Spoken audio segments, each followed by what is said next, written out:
Hello, hello. Here we go. There we go. Posted that. Very good. I am continuing in revising my approach to live streaming. Uh, you viewers might know that I have a text document, like a .txt file, where I write down the topics that I usually want to talk about. I think I'm kind of changing format there, because I want to rely on my analysis and just present the thing I'm talking about. I just want to remember, like, oh yeah, this is the thing, then provide my analysis. So I'm going to focus less on writing down notes and more on just like copy pasting a link. So I'm going to start doing that. And I have one thing queued up, exactly one, and then hopefully I'll be able to like take it from there. And open to suggestions for what other kinds of current events or other sorts of stuff I could talk about. Anyways, welcome back.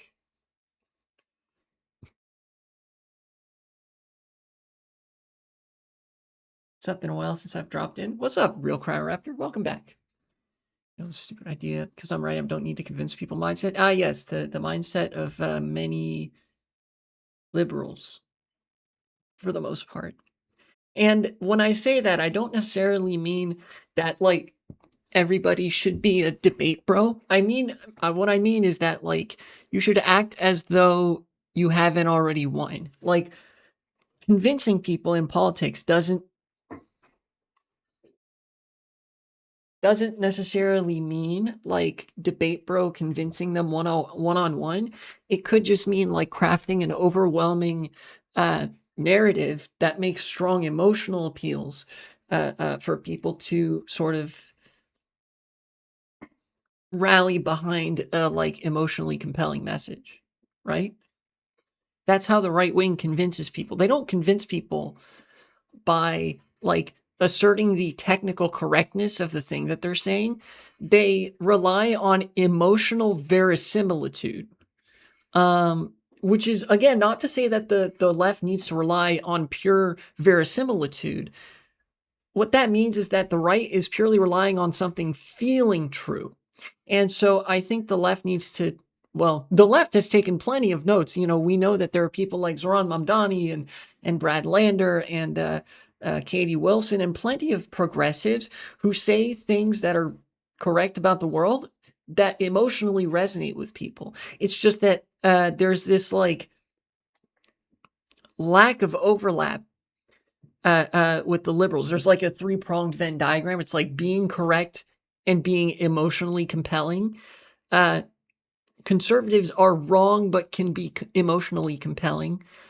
Liberals are, well, frequently they're not correct either, but they're more correct than conservatives, but completely lack that emotionally compelling element. And the left has both. And a lot of times liberals will completely forget how to be emotionally compelling because they ideologically object to it. They think politics is not just a social science or a humanity or something like that. They don't think of it as that. They think of it as a technocratic office job that they basically are entitled to. There's this weird prevailing anti-democratic trustee sentiment where it's like, oh yeah, I present my resume in campaign format to Americans, and then I get elected and I just have the job forevermore, basically, right? It's a whole thing. It's a whole thing. Yeah, legitimately, liberals need to treat reality more like an anime because people will respond to that. People don't respond to you saying, you crazy lefties don't know what you're talking about. Let the real competent bureaucrats do this bureaucratic work. Kind of like how monarchies and nobles did back in the day. Kind of, yeah. And what they're referring to is a historical inertia that, by virtue of being historical, will not last forever. We're kind of reaching the end of that right now, where uh, the harder neoliberal regimes try to prevent changes from happening, the more society destabilizes because of existing contradictions. Type shit. You know how that goes.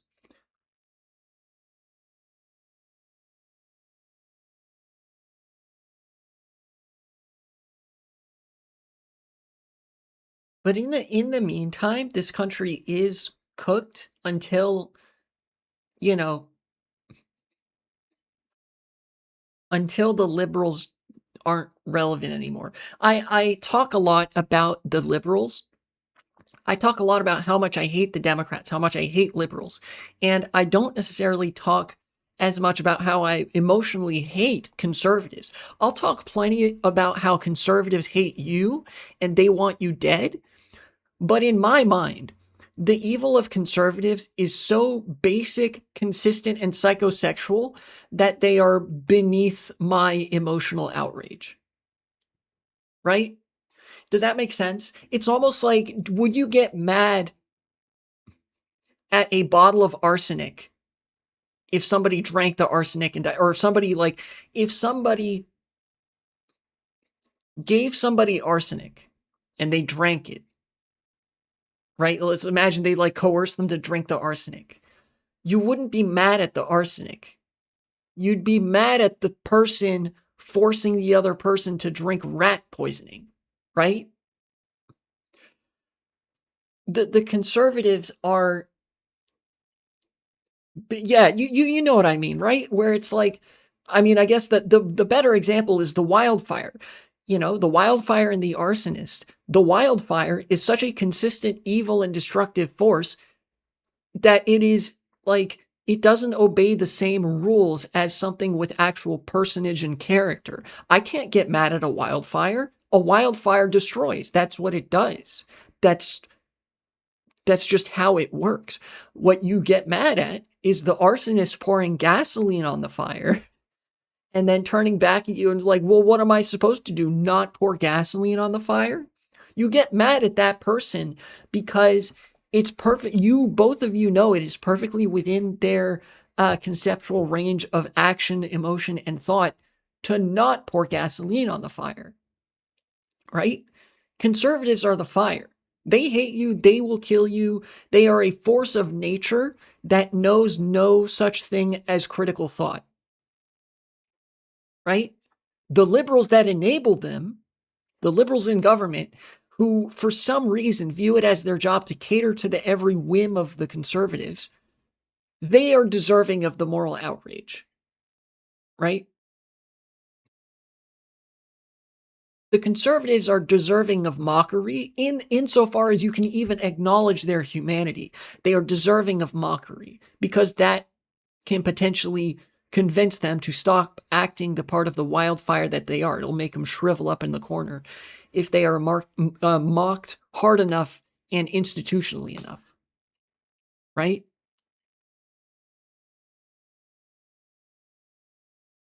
Yeah, it's like with the Green Goblin. Like, what do you get mad at the Green Goblin? No, he's goofy, so you laugh and it's like, that's funny. But also, you everybody understands. Yeah, he's comically evil. That's what this is. It's comical evil.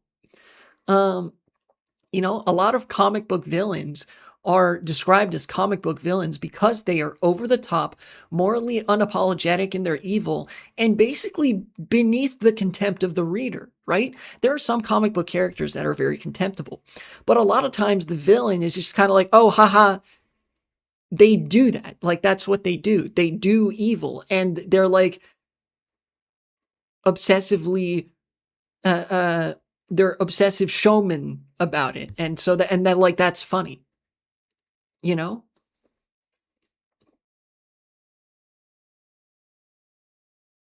Doesn't he get corrupted by drugs? Who? The Green Goblin? No. Wait, no, yes, that's right. The origin story of the Green Goblin was um Norman Osborn's company, Oscorp, was trying to recreate the super soldier serum uh as part of a contract that they had with the US military. Um this, like, up until the point that the Green Goblin is created, this is like a believable evil storyline where it's like, okay, Captain America was a thing. We had this like once in a lifetime super soldier. We need to recreate that. So we're going to send the Pentagon to like look for these, contract bids or whatever.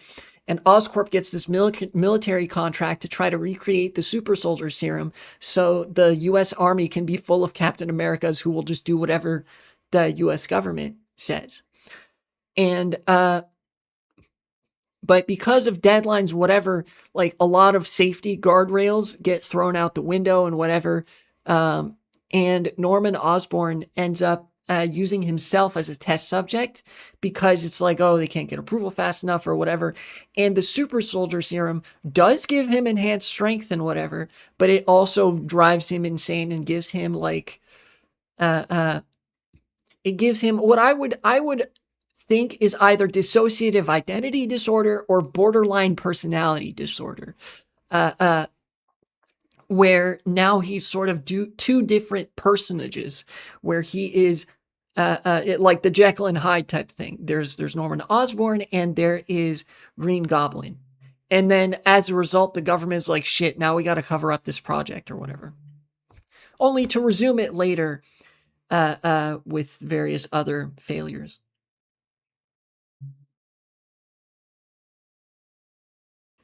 Credit to Raimi's Spider-Man, though. The transition from Norman Osborn as a normal person to a comically evil villain to the point of self-parody is done in a believable way.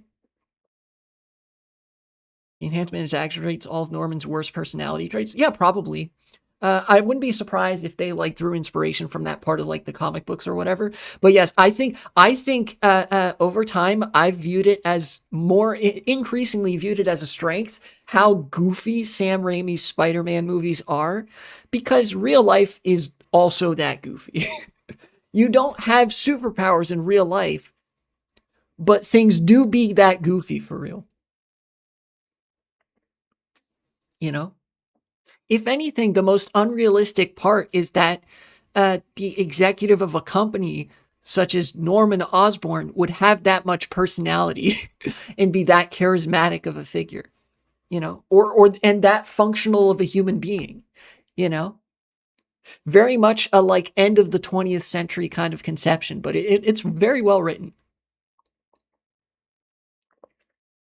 Yeah, and because the world is goofy, the superpowers are also going to be fucking goofy.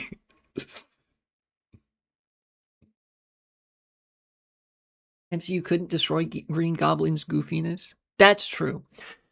The Willem Dafoe is definitely the highlight of Spider-Man. What was it? No Way Home? Yeah, No Way Home. And I think he even did like Willem Dafoe is in his 60s or was in his 60s at the time of or I think is still in his 60s. I don't think he turned 70 yet. And he like did apparently most of his own stunts, including that like insane WrestleMania ass tackle through the like 5 floors of the apartment building, which is the coolest shit I've ever seen a supervillain do, by the way. You can give all these supervillains his powers. You can have Darkseid aura farming with his hands behind his back, just lasering people.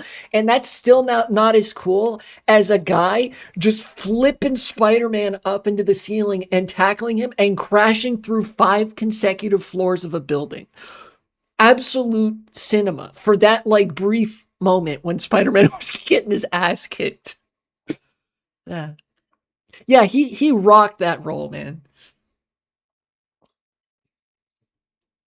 Anyway, what were we talking about? Oh yeah, that's why I have so much more emotional contempt for the Democrats frequently than I do for the Republicans, because the Republicans being evil is much more of a known quantity, right? Where it's like the Republicans are the Green Goblin. They're over there fucking twerking and talking in the Green Goblin voice about how all the trans youth must die or something like that, right? Like there's only so many times you can get mad at that before you see it coming and you're like, yeah, whatever, old man.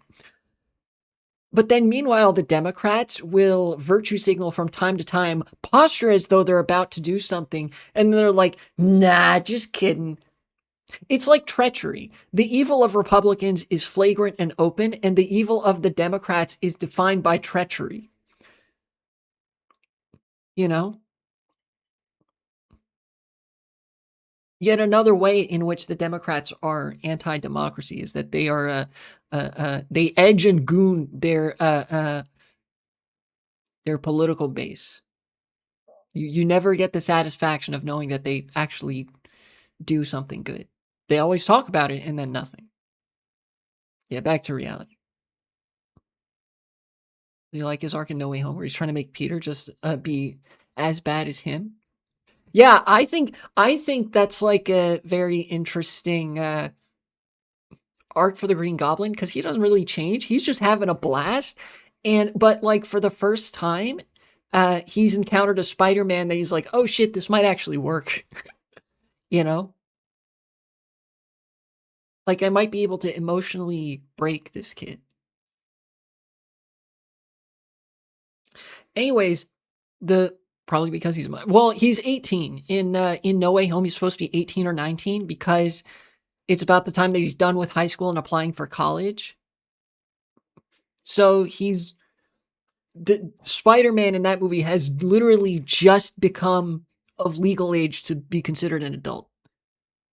But yeah, no, look, everybody like colloquially recognizes like your later teen years and even maybe in your 20 somethings to be kind of like you're still a kid in the eyes of a lot of people because even though you are now of the age of majority and there's certain confidence vested in you to make certain very important decisions about yourself, there's a universal acknowledgement that like it's obviously not that hard of a line and there's still a lot of formative experiences that people have to have before you can really properly consider them to be um like an adult. you know it's one of the reasons that like age gap discourse exists in the dating world, where it's like really weird for a 30-year-old to be dating an 18 or 19-year-old. It's like it's sus. It's legal, but it's kind of strange because we acknowledge there's a social gap there. Took until I was 21 for me to start feeling like an actual adult. Yeah, it took me, believe it or not, it took me like a little bit longer. I think it was like 22 or 3 that I started feeling like I was an adult. First Spider-Man was more emotionally stable to him despite being in middle school. Still feel like a teenager. That's going to persist for a little while. You just got to get out in the world. Look, it sounds kind of crazy, but if you read more academic literature, you exercise your brain and just go to the food bank every once in a while, you're going to start feeling like an adult a lot quicker. In a good way, not in a like, oh, I have all this crushing responsibility and shit. You get the crushing responsibility before you ever feel like an adult. I know that part from experience. 23 in February. I'm at the point where I'm starting to reevaluate my life, think about the future. Yeah, I mean, you tend to think about stuff like that. And again, it's like, it's kind of nice when you start feeling it, not from the perspective of, oh my God, all this pressure, but like, oh wow, I could kind of like do what I want. Anywho,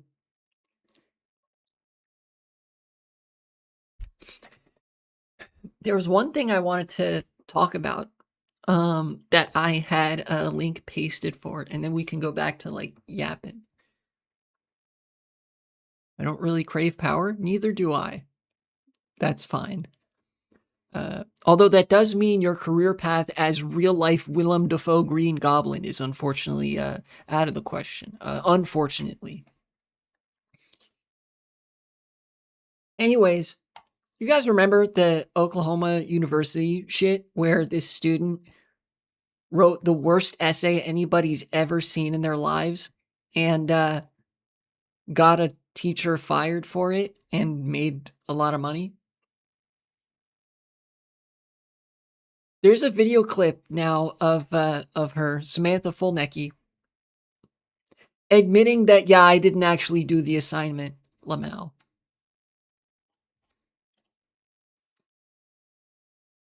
Which is quite the admission, if I'm I'm keeping it honest. Let's have a listen to the clip. Was it hard for you to come up with the things that you wanted? Volume's a little bit quiet. Let's get to 15.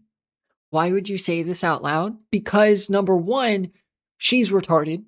And number two, nobody who supports her cares. To say? Not at all. Was it hard for you to come up with the things that you wanted to say? Not at all. I was actually just telling this story earlier. I was at my my good friend. I was at her house, and we were about to go to a musical that OU was putting on, or a play. And I was like, oh, I have to do this assignment really quick. It'll just take a second. And then I read the topic, and I was like, oh, this is going to be so easy. Like, you know, I have a very strong opinion on this topic. And then I wrote it in maybe like 30 minutes. It was really easy for me to come up with things to say.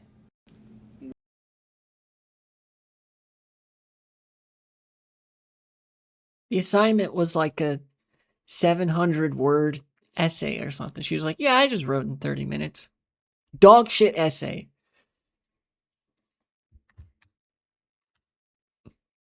And then she made a quick buck.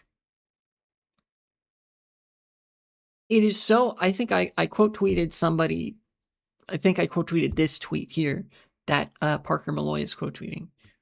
Just to say, like, it is so characteristically conservative for one fuck-ass grifter to see an opportunity to make a quick buck off of one of the worst universities in the country, right?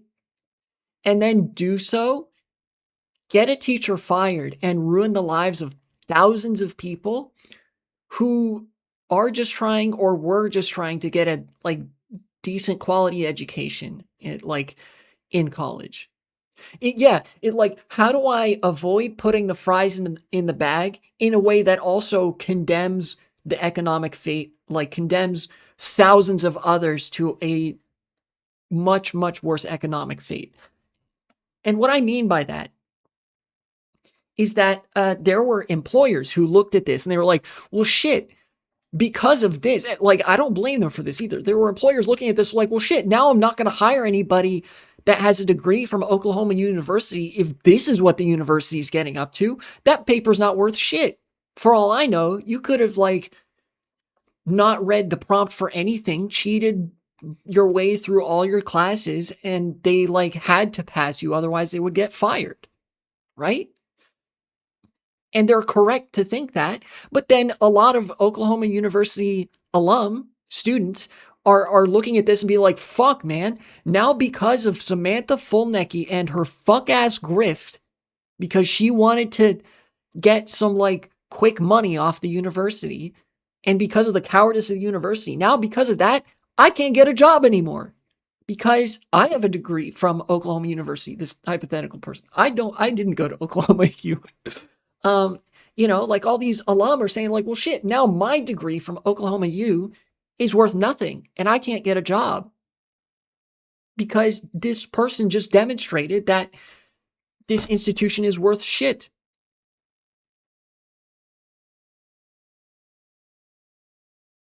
Are they blaming the university did the correct thing, failing her? Yes, that professor, okay, that TA did the correct thing by giving her a 0, which in my opinion was too generous.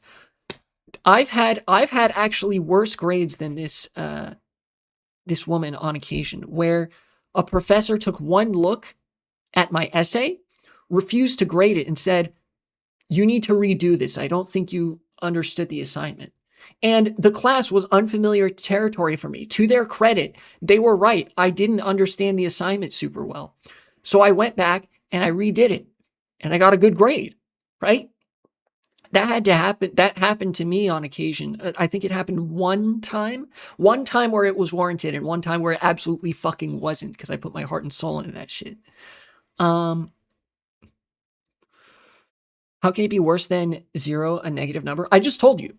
The professor, what's worse than a 0 is a professor taking one look at it and refusing to grade it outright and saying, you need to redo this. I'm not even going to grade it. That would be worse than a 0, and I think that would be warranted in a case such as this.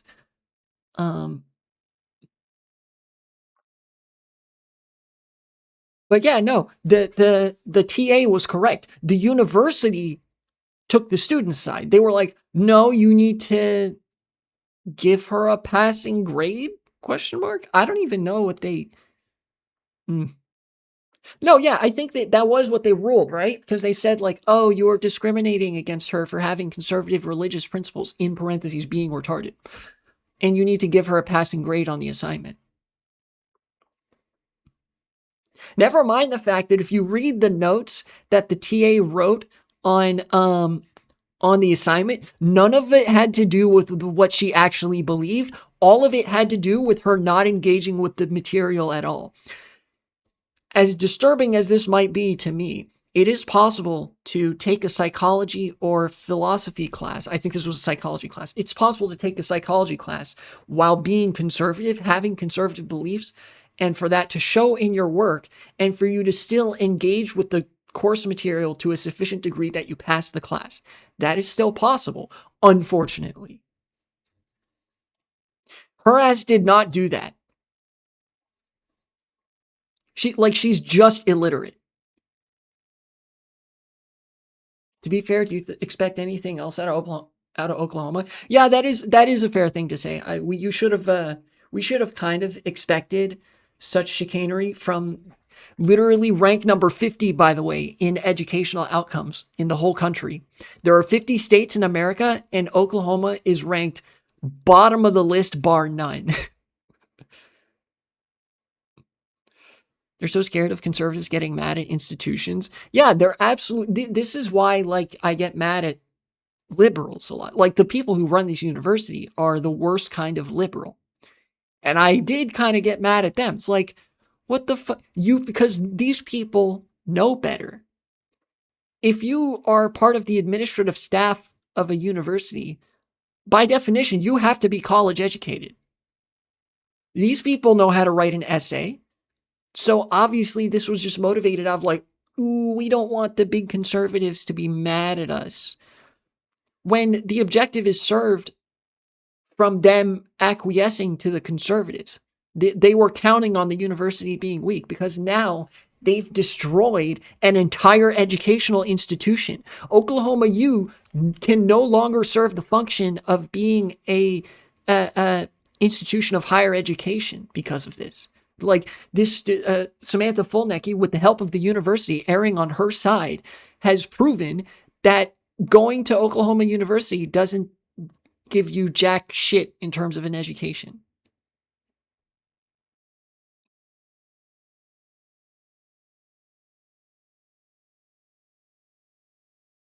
Yeah, it's like when you're good at something, it hurts really fucking bad to watch somebody who's not good at it.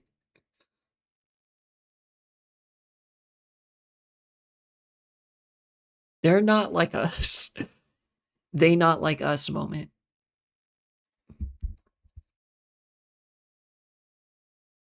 This is why it's important to read a book, by the way.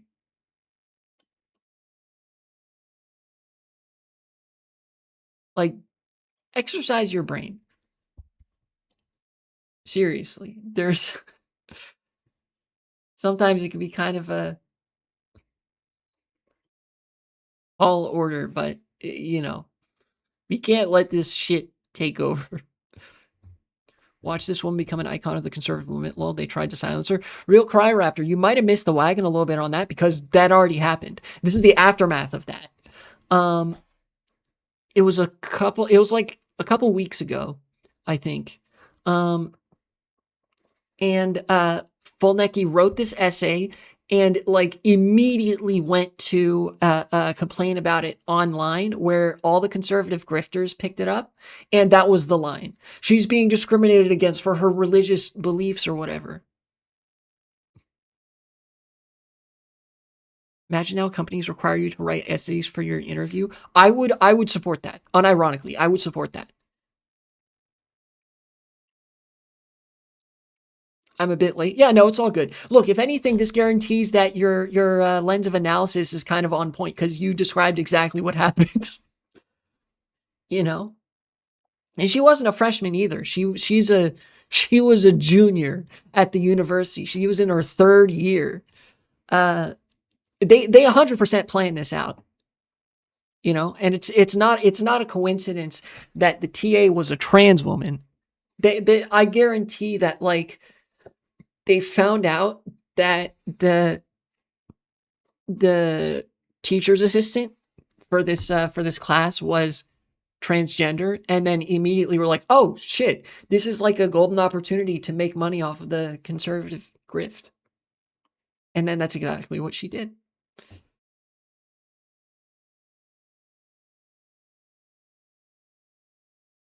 My predictions, how companies might go around like, okay, we're going to need you to take a test since we can't trust any recommendations. Certainly that might be the direction that things go.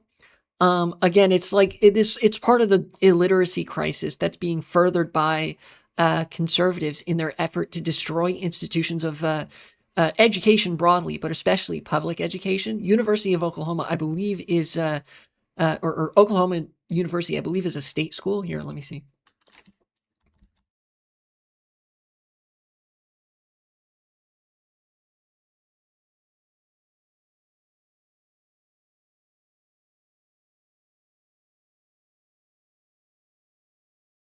University of Oklahoma is a comprehensive research university with 3 campuses. This doesn't tell me very much. Yeah, no, I guess maybe it isn't. Regardless, being a large institution, it does receive state funds. It does receive public funds. So I guess in that sense, you could consider it at least proximal to being a state university, even though Oklahoma State University is a state school and is a separate thing.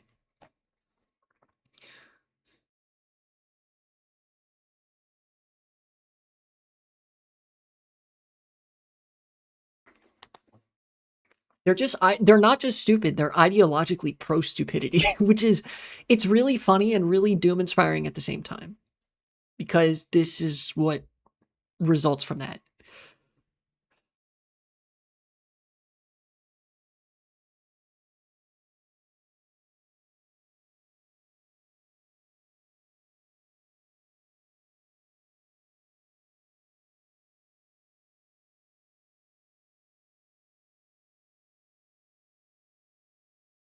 The smart people are like, wait a minute, you're evil? Yeah, because, again, it's like if you're well educated, you're likely to think with more of your reasonable faculties, your critical thinking faculties. You're more likely to care about and want to fix the flaws of the world as you see and experience them. And conservatives, being the stewards of hierarchy, conservatism being a top-down manufactured ideology, don't want people to have those critical thinking capabilities. So they crack down on them wherever present. It could be in education. It could be in the censorious control of information spreading through the airwaves, a la 60 Minutes interview with CCOT prisoners. It could be any number of things.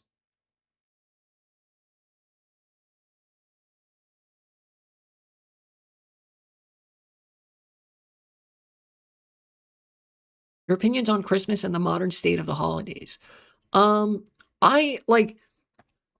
actually not that big of a fan of Christmas because of how much it's just like Black Friday 2, basically.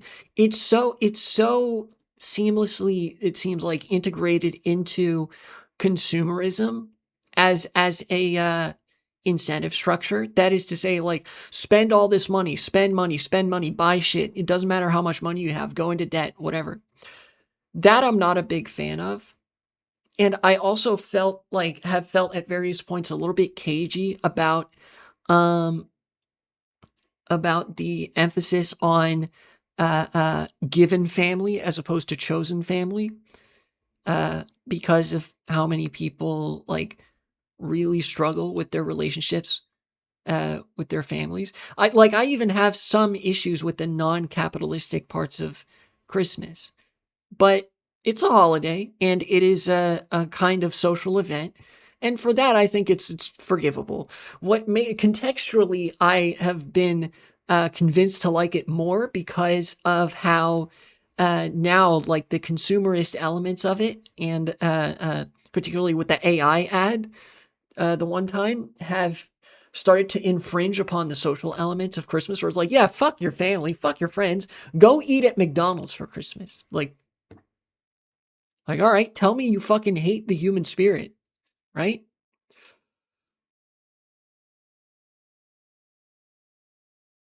Yeah, like all the ads, it's so tonally dissonant. It's like, I know times are tough, but spend your fucking money on Christmas.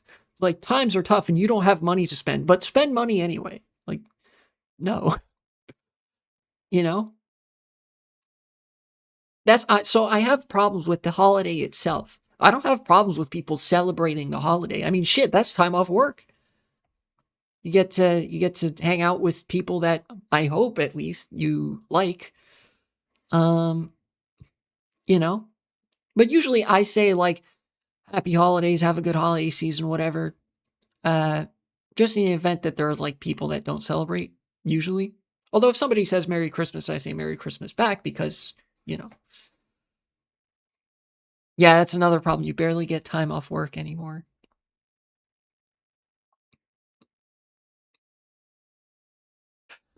Frankly, I think that, like,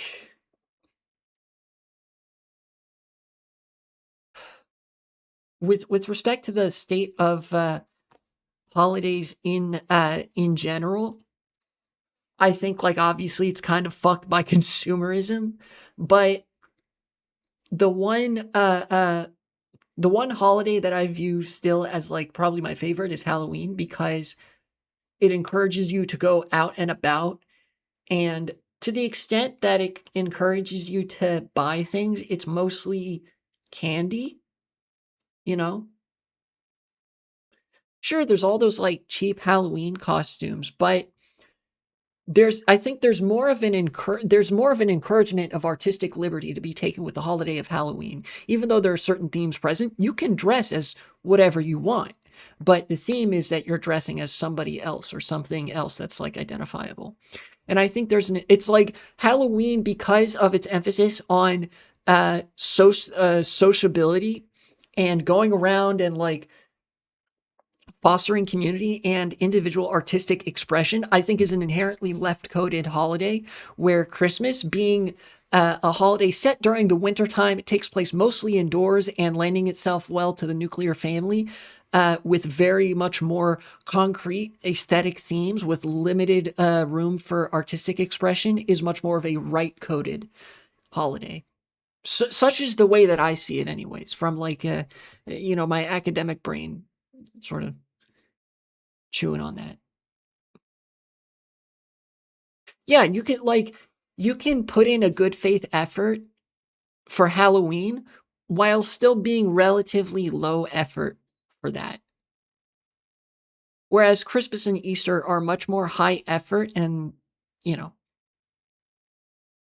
one gives gifts to family members, the other gives gifts to strangers. Yeah, and the gifts to strangers is usually like, oh, here's some nice little treats to eat over the next few weeks or whatever. You know, candy never fucking goes bad because it's full of shit. Uh, uh, yeah.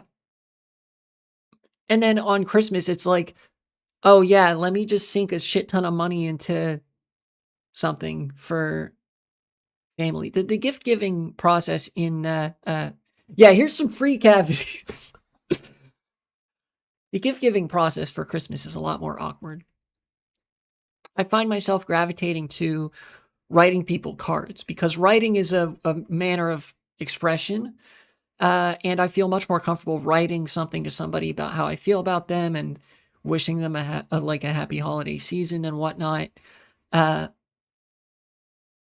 and, I feel like that's a way I'm much better at contributing. Like, I think I've mentioned this on other occasions where I feel a lot more comfortable contributing to the world via labor rather than via, like, capital and expenditure. Like, volunteer work is kind of my go-to for what to do, how to contribute to the community, either phone banking or working at the food bank. And so, like, I guess the same applies for holidays, where I'm perfectly happy to be the person who's babysitting the bowl of candy by the door and like answering the door for kids when they're coming by trick-or-treating.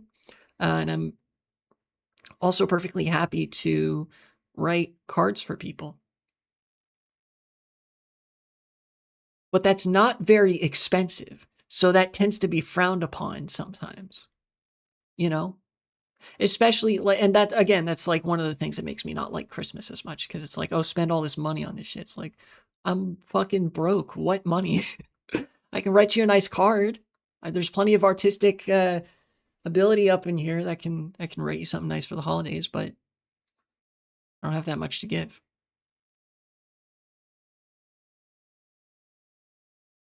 And that's not even to mention there's also the weird expectation that gift giving is a little bit more secretive and involves less communication. Another thing that makes Christmas a more right-wing coded holiday than something like Halloween, because it discourages you from communicating with people as per the social norms of gift giving. It's viewed as kind of like wrong to ask somebody what they want you to get them for Christmas, unless it's kids writing a Christmas list for Santa, because it's like, ooh, see, you know, if I put it under my bed and whatever, or under my pillow, and then actually it's like just your parents getting that shit. But you know,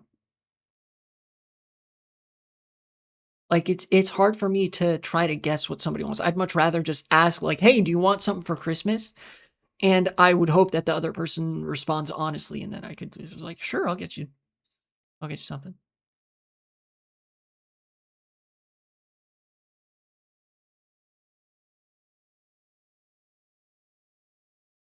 Yeah, it's, you know, the emphasis on the nuclear family again. It's like it can be a problem if people have a very bad relationship with their families, which is much more likely with blood relatives than chosen family. You know, the three most likely places that kids are expected to face abuse are I forget which is first, whether it's the church or the home, but those are the two most likely places for a child to experience abuse in their upbringing. And then school is a distant third, purely because of how much time kids spend at school.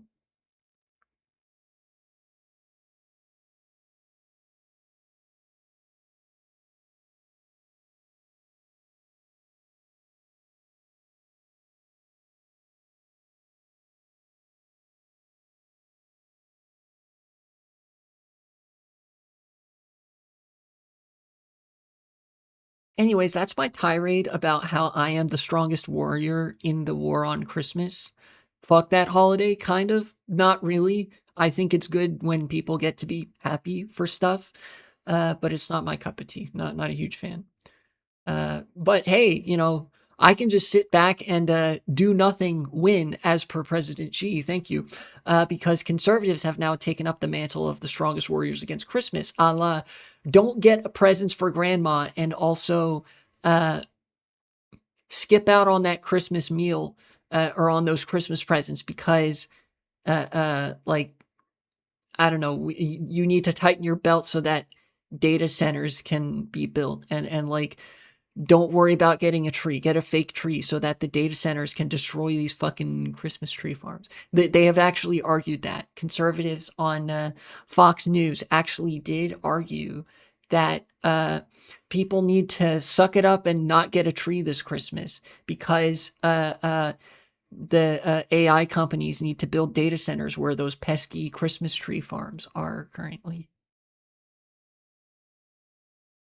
Let's replace it with Winterfest, where you get 3 weeks off work.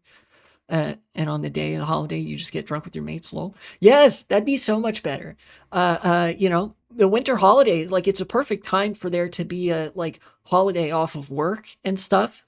Yeah, if you just replace you sort of replace the social structures and expectations of Christmas with something that's more sociable in terms of like spending time with people you choose to spend time with. Uh, you know, I think that's great. And it's not like conservatives like their families either. We've all seen that. We all saw the graph. We all know what the graph means. Conservatives care more about their friends and their family. By if anything, they should be on board with this like holiday season rebrand because they hate their wife, they hate their kids, etc., etc. Oh yeah, that's true. There's also the naughty and nice list, the Santa's naughty and nice list, which is extremely conservative coded because the implication of being on the nice list is that you are subservient to authority, and the implication of being on the naughty list is that you are not subservient and compliant enough to be rewarded by authority. Man, Christmas really does have a lot to do with like conservative cultural hegemony, huh? At least with some of the older norms and stuff. Nowadays, I actually feel like the naughty and nice list don't have as much of a bearing on the Christmas holiday. Like a very, very small silver lining to people not reading to their kids anymore leads to a lot of the cultural mythos that's communicated through children's books kind of falling out of the lexicon. And part of that is the narratives of Christmas.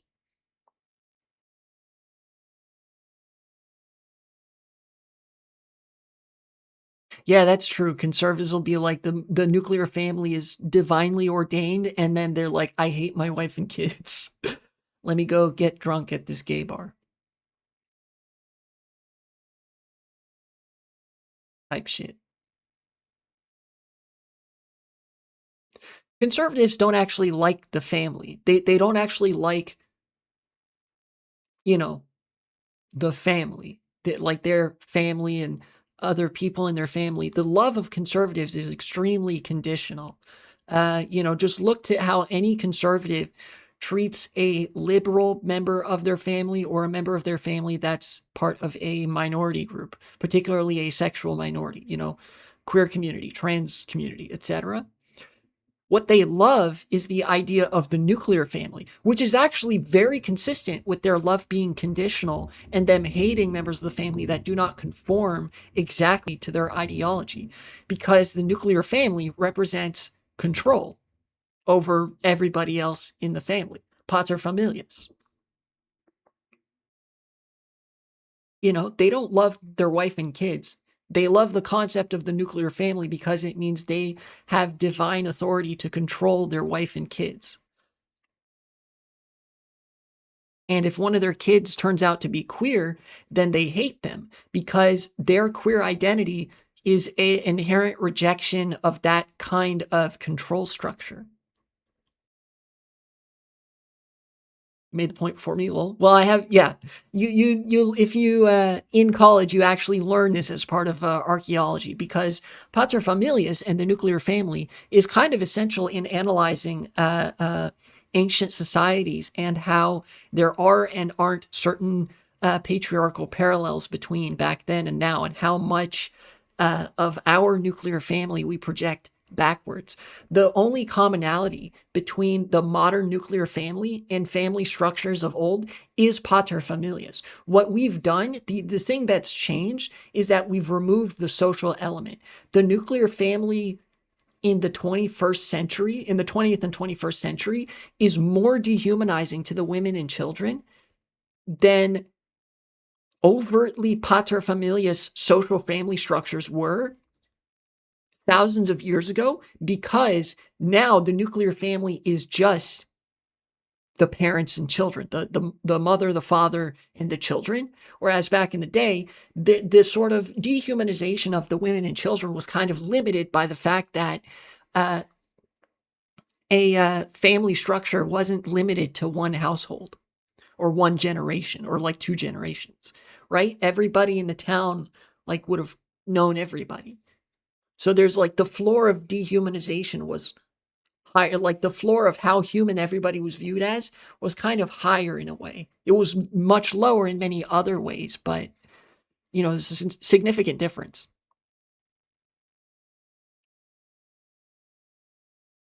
But yeah, certified 500 IQ analysis skills and so forth.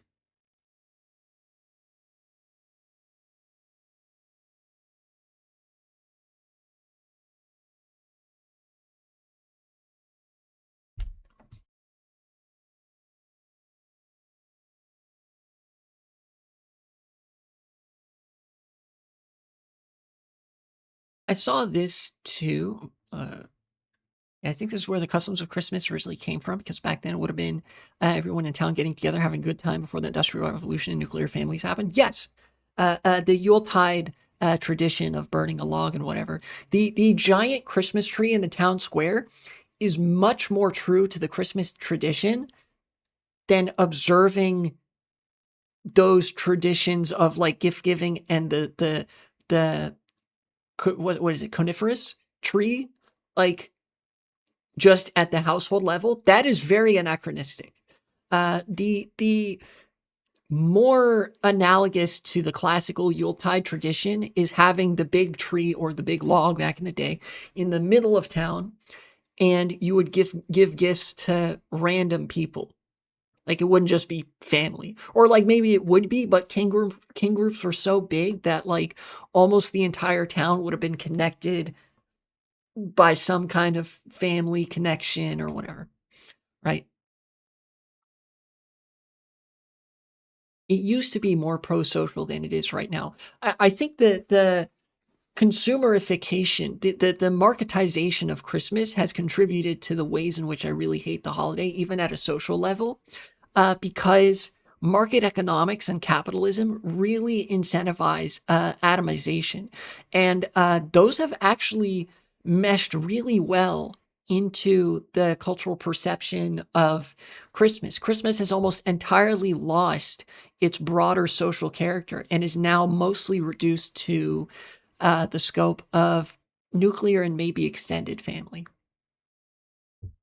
You know, now that community doesn't exist anymore, at least in America, it doesn't.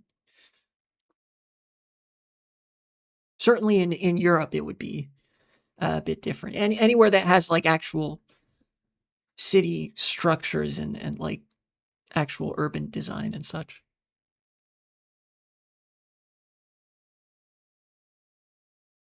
And speaking of the urban rot of America, I did not intend for this segue to be this good, but what the fuck is the New York Daily News smoking?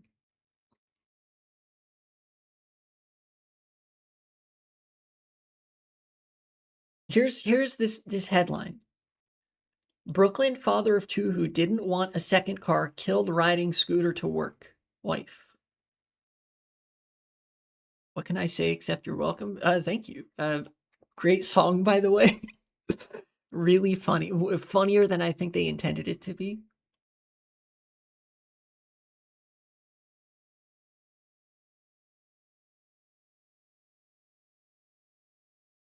Many other people instantly saw the problem with this headline. Like, oh yeah, you didn't want a second car? Well, you got killed by a car, so that's what you fucking get. Like, what? Who wrote this? Fucking, yeah, Car Lobby wrote this headline. This tweet is so nasty that I ratioed it. Or almost ratioed it, I guess. Isn't that proving his point, if anything? Yes! It would. It is proving his point. Cars are dangerous. Cars are dangerous as fuck. I don't know why. This has to be. You know what? This might be entering the toxic wasteland. But I kind of want to see what the comments on the actual news site have to say. Wait, no shot. They actually just don't have the comment section here either. Yeah, no, nothing. Newspaper websites usually have comment sections.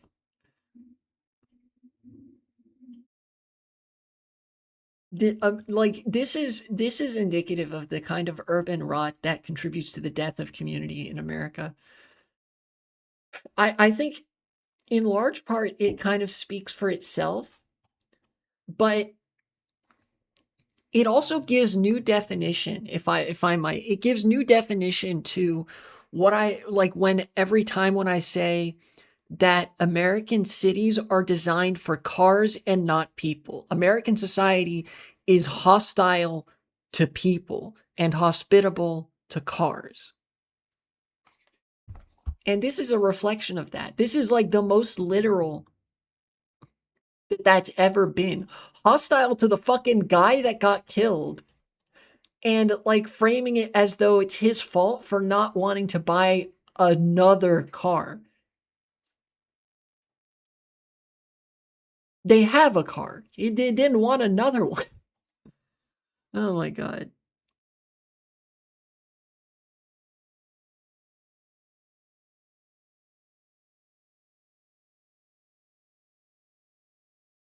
Prioritizes what's profitable. Mass-produced cars are profitable. People aren't. Mass-produced cars aren't even that profitable. There's an automotive crisis in the United States because if you make a halfway decent car and somebody buys it, they don't need another car, right?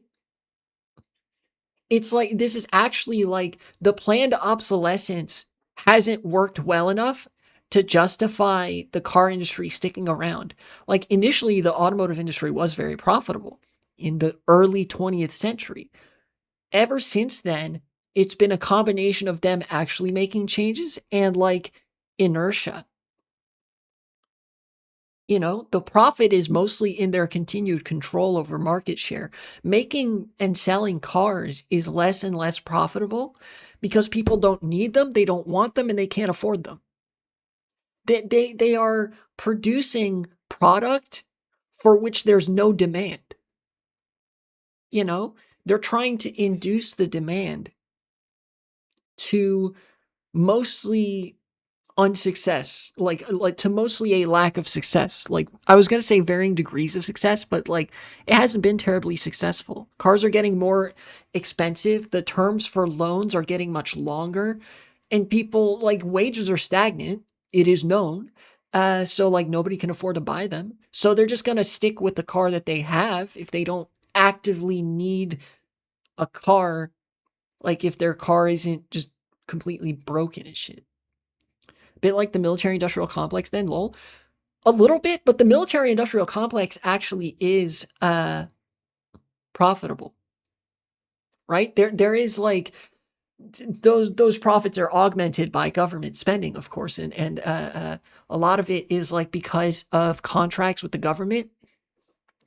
But this like the capture that the automotive industry has over the country is much more owing to planned obsolescence and enshittification, as well as market capture. But yeah, you know, two similar instances where an industry has such a hold over the country that they have, with like surprisingly few people at the top, been able to halt the country from progressing altogether.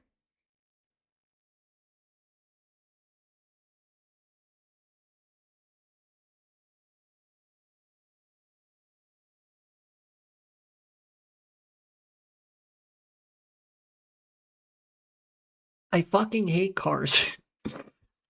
as like politically, I hate cars. If you showed me like a car from the 60s or 70s or even from the 90s, then like cool, that car might be cool. I don't know.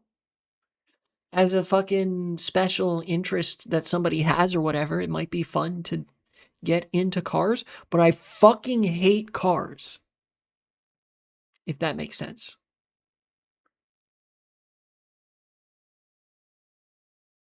Kind of like how I'm not all that interested in trains to the extent that I could tell you all the details of like, I don't know a lot of the details and differences between different types of passenger trains and freight trains and like high speed versus low speed or variable speed and the kinds of rail lines that would need to be constructed or whatever. Like, I don't necessarily have that as like an autistic kind of interest in my brain, but I love trains as a fucking political and economic tool for people to travel and commute because it's just so, it's like, it's so perfect, you know?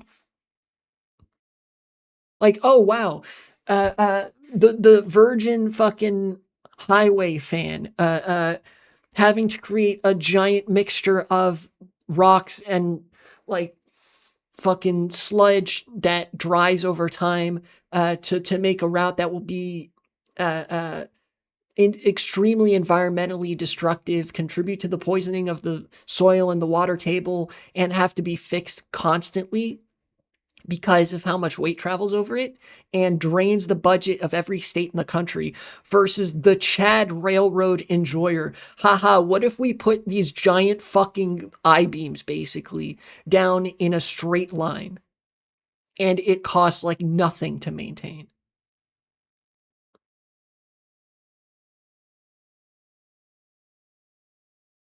Or rightoids love cars so much? Inherently individualistic and right coded because your car and you're driving in isolation. Yes, it's like the you will live in the pod type shit. Conservatives love cars. That's why Hungary is the Hungarian conservatives, like Orban's government, they fucking love cars. Cars are very conservative coded, you know, much more so when you get to it as like a model of infrastructure.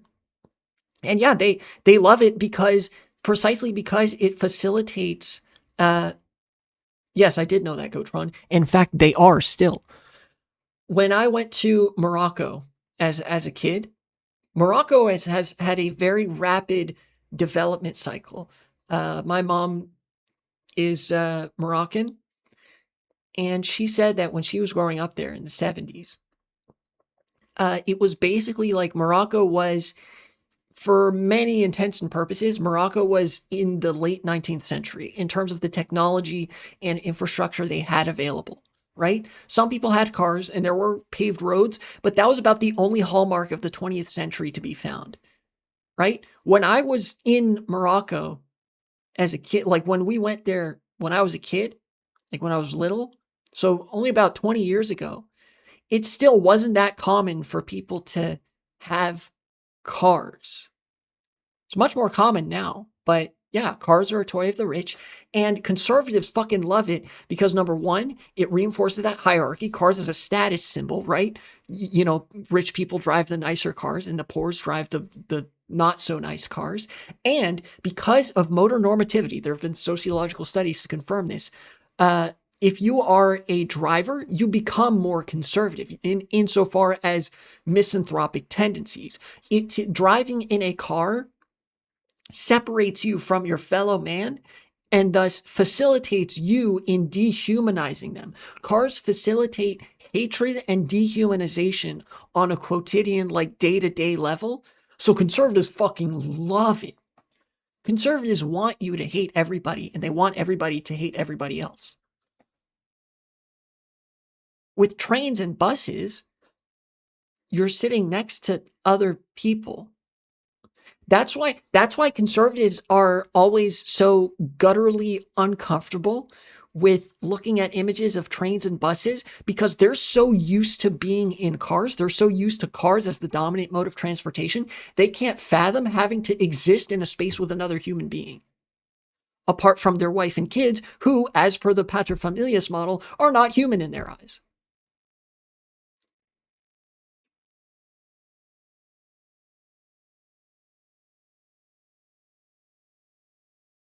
So basically, buses and trains are based in socialism and proletarian coded, and cars are fucking cringe and conservative coded, because they are hateful, inhuman, and stupid. Car infrastructure is single-handedly dragging down. Well, I don't want to say necessarily single-handedly. Maybe I'll go back on that, but car infrastructure is one of the largest forces dragging down the United States economically, to such an extent that poorer states are being bankrupted by having to maintain highway systems. Or at least they would be if it weren't for the more urbanized, wealthier states subsidizing them. Wasn't there a Christmas movie about kids going on a train? Yeah, Polar Express. That movie's great, by the way. And every character in that movie is Tom Hanks, apparently. Like, with the exception of some of the girls and like one of the black characters, everybody, like, basically, if they were like a white boy or like a white man, Tom Hanks did the mocap for every single one of those characters, which is really funny. But also, it is a trick. This didn't even like occur to me, but the fact that the Polar Express all like almost exclusively takes place on a train makes it so much better. It's a novel concept, but it makes for so much more of a pro-social experience because all the kids get on the train and it's not just holy shit, all this weird stuff is happening. This trip to the North Pole is extremely difficult and there's like all these trials and tribulations, but there's other people experiencing this with me. It's a social experience, right? Didn't know Tom Hanks can be every type of person. It's true. The man's got range. That means Tom is talking to Tom.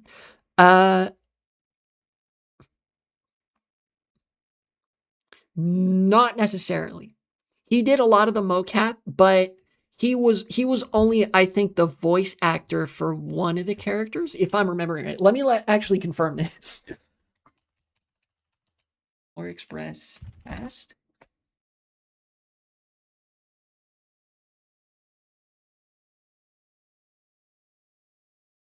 Who because I'm almost positive if you count lip reading. Oh yes, if you count lip reading, then yes, because he did the motion capture. I think most of the kids did like, yeah, most of the kids had different voice actors. Yeah, Nona Gay, Hero Girl voice. Looking at the cast here. Oh wait. Oh yeah, look. Here, let's oh, hold on. Let's see, which roles did he play?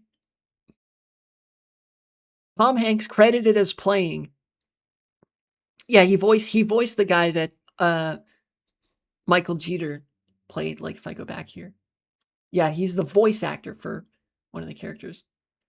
But then Hero Boy, Father, Conductor, Hobo, Scrooge, and Santa Claus were all motion captured by Tom Hanks. See, there he is. It's really funny. You can't, despite the fact that like this is a lot less technically impressive than more modern animated like CGI features, you can tell, like in motion, you can very much tell that this conductor is Tom Hanks, which is super impressive. It's like really good motion capture work by Tom Hanks. Yeah, it like, there is so much technical jank and like stuff that might not hold up that people can overlook if your film has so much charm and love and effort put into it. This is still a great movie, even though the animation is very like identifiably early 2000s in some ways that hold up well and in other ways that don't. It's great.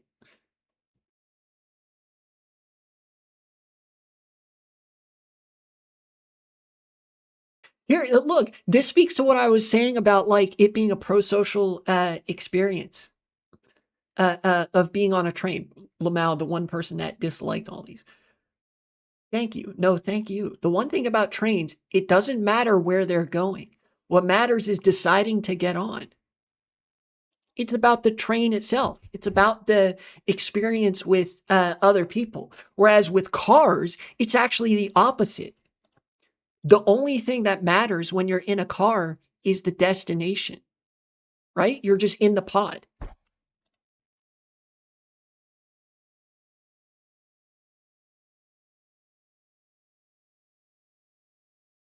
Yeah, unironically, the whole story really was about the friends we made along the way.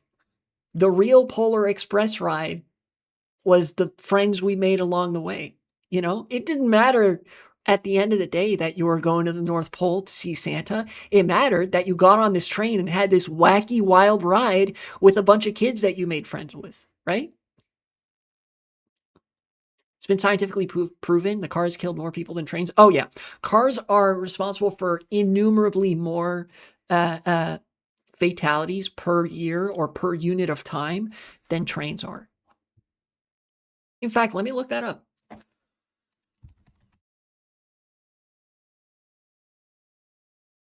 Automobile deaths per year, USA. Holy shit! Wait, hold on.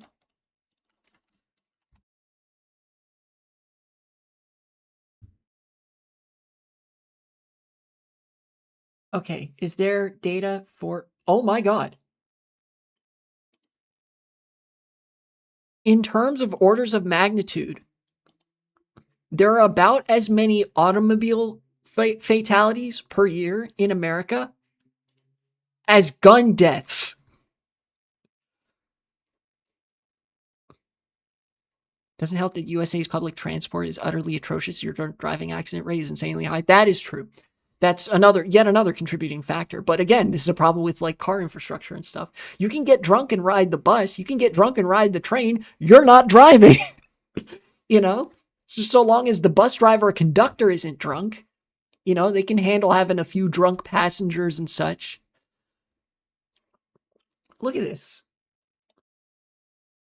What the data says about gun deaths in the US. Nearly 47,000 people died of gun-related injuries in the United States in 2023, according to the latest available statistics from the CDC, before it was, taken over by RFK Jr., run into the ground, and et cetera, et cetera. While the number of gun deaths in the U.S. fell for the second consecutive year, it remained among the highest annual totals on record. Do they have data for other years? I'd be curious to see that. Yeah, okay, so here's the gun deaths between murders and suicides.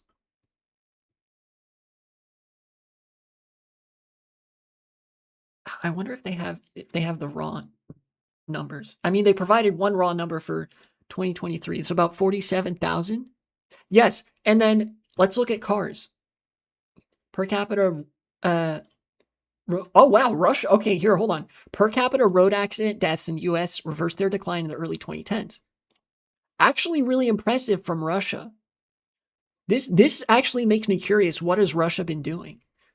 In the early 2000s, you can see Russia is really going through it. And now Russia has less of a problem with vehicle fatalities than the US does. Meanwhile, here's every other fucking normal country.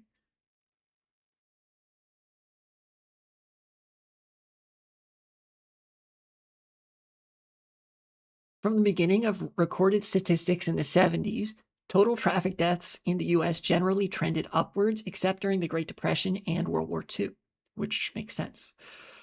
From 1979 to 2005, the number of deaths per year decreased by 15%, while the number of deaths per capita decreased by 35%.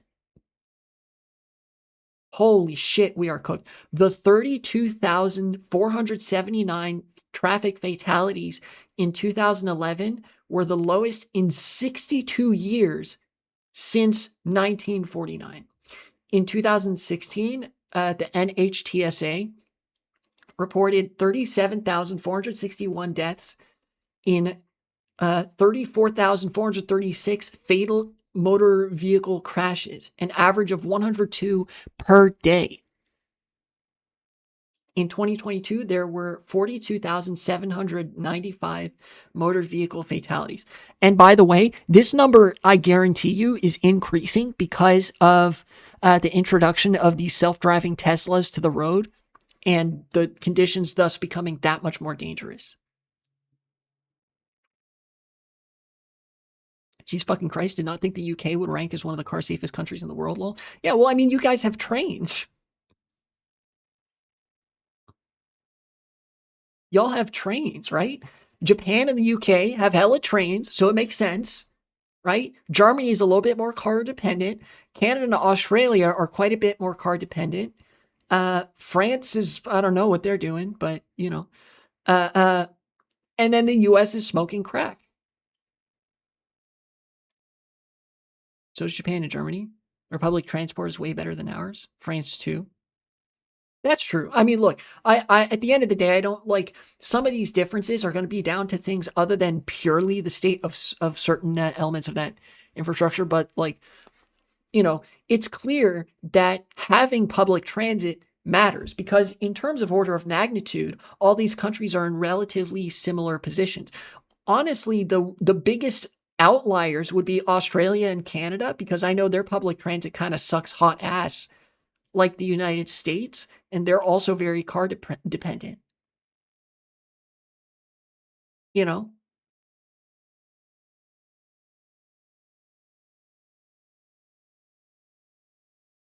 and you got the U.S. and Russia. I do still wonder. I don't know what Russia would be doing to cause this kind of decline in vehicle fatalities. Whatever it is, good job, I guess. Here, hold on. Let me actually. This has now become like a rabbit hole or something. It's also fairly marginal compared to the U.S.'s rate. Well, yeah.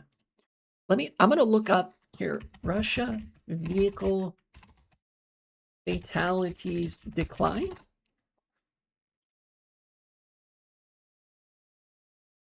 Like the fact that they've declined is pretty evident. Yeah, look at this. Number of road traffic fatalities in Russia from 2006 to 2020. 2006, 7, very high. And then you see a steady decline up to now 2020 is the most recent year shown here. But from 32,000, that is a 50% drop in vehicle fatalities per year on average. From 2006, 2007 to 2020. What did they do?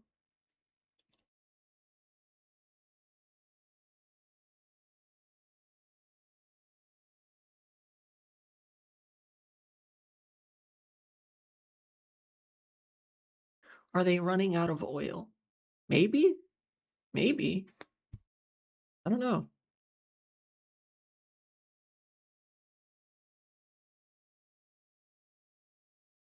Despite well, hold on. What? Despite the fact that road fatalities have been in decline in Russia, the country was listed second by road mortality worldwide after Georgia in 2017. That's wrong. That's incorrect. Oh, no, wait. Okay, 2017. Sorry, my bad. I'm illiterate. That'd be about here. So this would have been okay. So this would have been when Russia still had more vehicle fatalities per year than the U.S. So then they're saying that Georgia would be up here. Okay, might be my fault, OG. Oh, really? There's been a major effort to replace vodka with beer culturally in Russia in the last couple decades. So I could believe that the rates of drunk driving have steeply declined. That could be an explanation for this. That could be partly responsible for the decline in vehicle fatalities.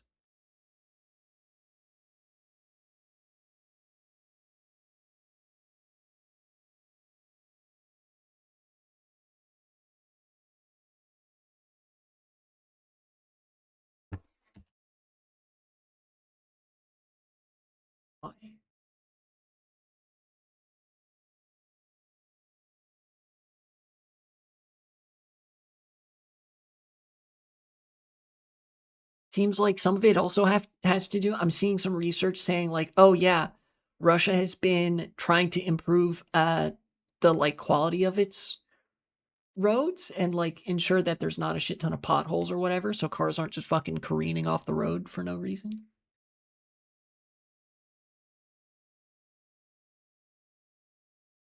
One thing that often goes overlooked about more authoritarian countries is that their academic institutions will still be more or less uncompromised uh, with respect to studying infrastructure and the country. For authoritarian regimes like Russia and China that act pretty rationally overall because they understand the kind of government they have to maintain and how to keep their country stable, there will actually be a decent degree of academic freedom insofar as academics studying certain subjects because it's like in the rational interest of the state to allow them to do their thing so that the state gets to benefit from the positive reception of making life somewhat better and safer or whatever, right?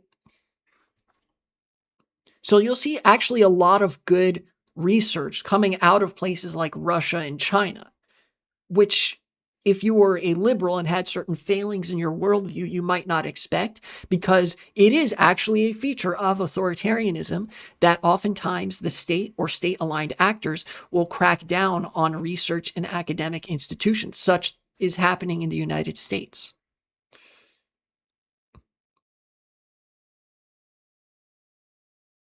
Yeah, as long as they don't overtly speak out against the government, you know, they're mostly left alone. Yeah, and there's an understanding, I think, in some of these countries that like it benefits the state for the population to be kept happy, and in order for that to happen, you need to basically like leave the institutions of science, even social science, to do their thing. Because if you crack down on that, society destabilizes in a hurry, and that reflects badly on the government. Hello, Merlin Herlin. Welcome to chat. Well, I was actually looking at vehicle fatality statistics, which has now led me on a deep dive or quasi deep dive to try to identify what was the cause of such a precipitous decline in vehicle deaths in Russia. This like I saw this graph and I knew that the U.S. was going to be really bad, but this was really interesting to me. So I want to find out what's going on there.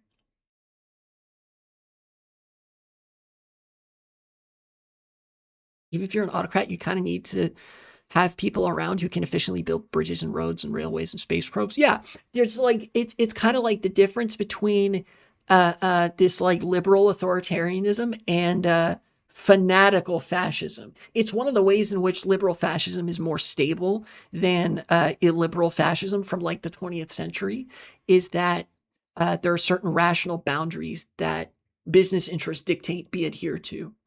Uh, you know, like that bridge. Oh, excuse me, sorry.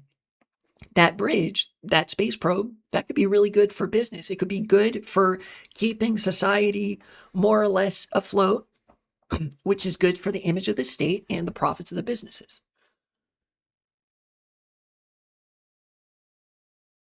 Let me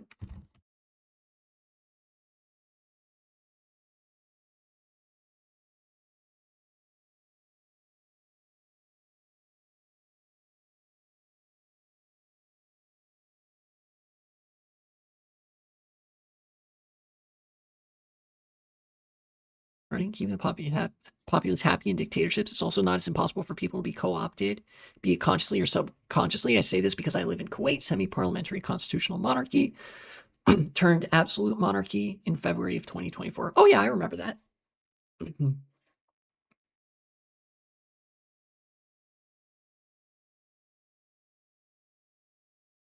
Yes, I think I agree. I don't fully understand though what you mean by like co-opted. Like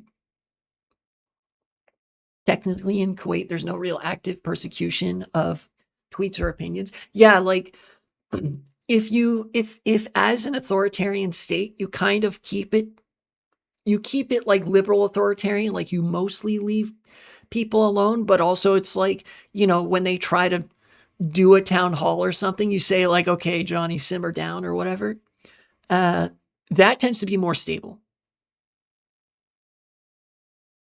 Yeah, it's like it's not because people like the government. It's because they're not mad enough to revolt, and the government understands that it shouldn't make them mad enough to revolt, basically. Yeah, it benefits the state to kind of leave the authoritarianism as an implicit thing. This is if you're familiar with the oh, excuse me. If you're familiar with well, any socialist critique really, but particularly Marx, because, obviously, this is one of the biggest critiques of bourgeois democracy, is just that it leaves authoritarianism further below the surface. It leaves it as more implicit than explicit. A lot of the meaningful political choices are completely out of your hands as a person who would be most affected by those choices, but you get the theater of democracy, right? It's just functionally like it's another skin to put over authoritarian dictatorship, but it's not really democracy.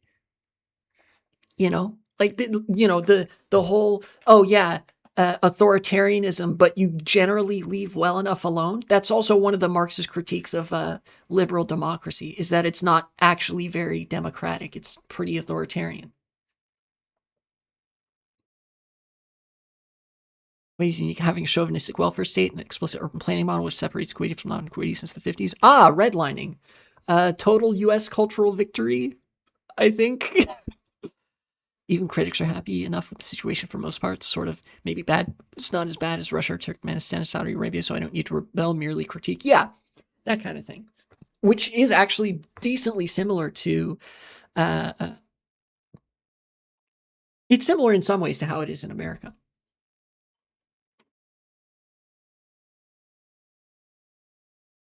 At least in the whole, like, ethnic segregation, which actually persists to this day. If I recall correctly, actually, before I get back to looking at what caused this decline in vehicle fatalities, I think the Supreme Court in America recently ruled that racial gerrymandering is okay. So, like, drawing political districts on the basis of racial minorities is fine now, legally.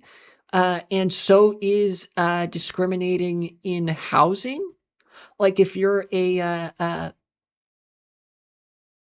homeowner or a bank, I think that it's either an upcoming case or a recent case. The Supreme Court ruled that, like, yeah, that you can discriminate against people on the basis of race if you don't, like, want to sell your house to a black person, which is how redlining worked in the 1950s. It wasn't the state directly saying black people do not have the right to purchase housing. It was rather the government allowing banks and associations of homeowners, etc., to say, we don't want black people in this neighborhood. Thus, you have this kind of racial segregation. It's unusual how legislative the U.S. judiciary is. I never understood how it got to that point. It's because the judiciary in the United States is completely unaccountable to any and everybody except for themselves. The United States has 9, we call them Supreme Court justices, but they are high priests of law functionally. Their word is law, and there is nothing anybody can do or say about it except for themselves. The supposed reason that this is okay is because they're not allowed to just say something unprompted. In order for the United States judiciary to actually have an influence on the law, somebody has to take explicit issue with the way the law is right now. So the U.S. Supreme Court can't just go out and do a press conference one day because it feels like it and say, like, we're abolishing the 19th Amendment, women can no longer vote. That's not a thing that is in the power of the Supreme Court to do. What would have to happen is a third party would have to say, I take issue with the 19th Amendment. I don't think women should be allowed to vote. And it would have to make its way through the court system up to the Supreme Court. And then they would get to say, you know what, you're right, women can't vote anymore. And if it gets to that point, then there's nothing anybody can do or say to stop them. Except for, say, suck my cock and balls, I'm going to vote anyway, and then vote anyway. It's been known to happen. Yeah. One of the reasons that it got to this point of being so captured is that frequently, like, the conservative movement is very controlled from the top down. So the conservative movement would be like, oh, we want this to be like Supreme Court case law. So what we're going to do is sponsor some grifter to bring this case to this court or whatever that would already be friendly to it or something like that. Or maybe the court isn't friendly to it, but then they would appeal it to the Supreme Court, which is controlled by conservatives who have connections to all these financial organizations and donors and conservative groups and whatever. And then the Supreme Court just takes up the case, rules favorably, and that's how the Supreme Court is so active, is because it's controlled by conservatives, and there are conservatives groups working really hard to get everything they want in front of the Supreme Court because they know that the Supreme Court's going to rule in their favor. Right? And because Congress doesn't fucking do anything. One of the other reasons that the Supreme Court looks really active is because the legislative is actually just super fucking inactive. It is actually exceedingly rare that Congress passes a meaningful law, and when they do, it hurts you.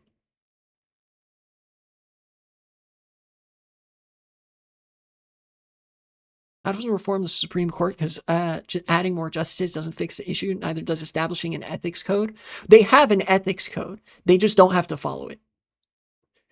They need to adopt a critique of the imperial presidency to actually do anything. Yeah, well, that's the point. And myself, not being a liberal, I'm decently well poised to offer how you would reform and at least start to address the issues of the Supreme Court. Number one, no more lifetime terms. Supreme Court justices would be appointed for a period of 8 or 10 years, right? So they would be term limited. As it is right now, Supreme Court justices are handpicked by the president. They are verified, quote unquote, by Congress, and they just serve for their whole life. So that's one thing. Make it so that there's a decently frequent rotation of justices on the Supreme Court, so it's hard to control it for long periods of time. Then you pack the court. I don't want there to just be 9 justices. I want there to be like 23 justices on the Supreme Court or something like that, right? A body with that much power can't be concentrated in that few hands, right? Congress is super powerful, but to compensate for that, it's the worst fucking designed, but it's just a random number I picked out of a hat. Congress is the worst fucking designed body in the United States for how powerful it is. There are 435 representatives in the lower house, and there are 100 senators in the upper house. In an ideal world, it'd be an elected office. Yeah, in an ideal world. But I think like before you get to that point, you have to at least do term limits and pack the courts. There are a number of Supreme Court positions in various states that are elected, and that works decently well. In fact, they're elected for 10-year terms. Shit, actually, yeah, you know what? Just skip the other part. Have Supreme Court terms be elected for 10 years by a vote of the people. You know?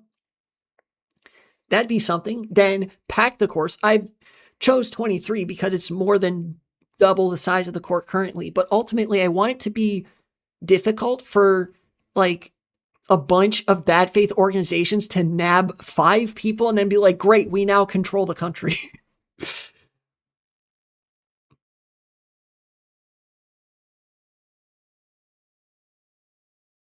Wait for things to improve within capitalist America in terms of government would be significantly weaken the presidency on matters of trade, appointment, judiciary, and war powers to put a limit on how many years Supreme Court justice can serve, and literally just invent a granting Congress more staff and greater oversight over independent agencies and departments. The thing is, these things are not even fully liberal. The Whigs in America were essentially anti-presidency. That's based, actually.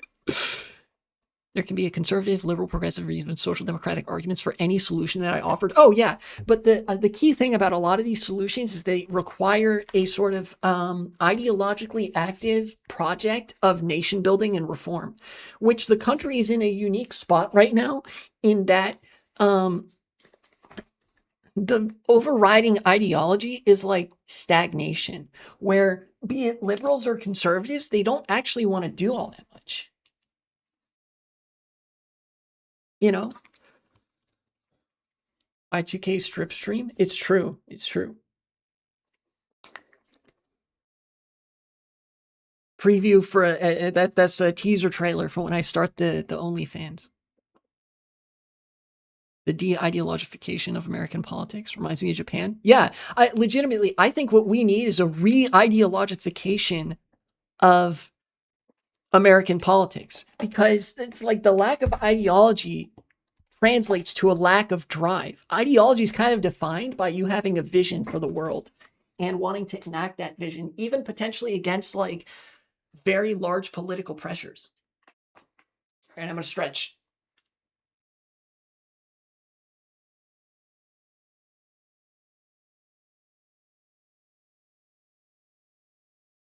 But that's mostly like, this has been my ADHD catching up to me.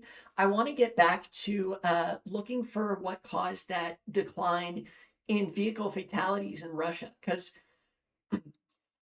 Merlin, you weren't here earlier. I was looking at vehicle fatalities, and America has almost as many yearly vehicle fatalities as gun fatalities. And I thought, I looked on Wikipedia and I was like, yeah, I think the only country that's worse is Russia. But Russia actually has significantly improved the state of their road infrastructure. And now the United States is the worst country out of like all the major nations with respect to car related deaths. And I wanted to find out why that is. Like what kind of things they did to improve that situation. Cryoraptor, I think, mentioned that Russia was trying to culturally promote beer as like a main social drink as opposed to vodka, which could definitely help because it's like reduces the degree to which people are getting inebriated, which contributes to less drunk driving.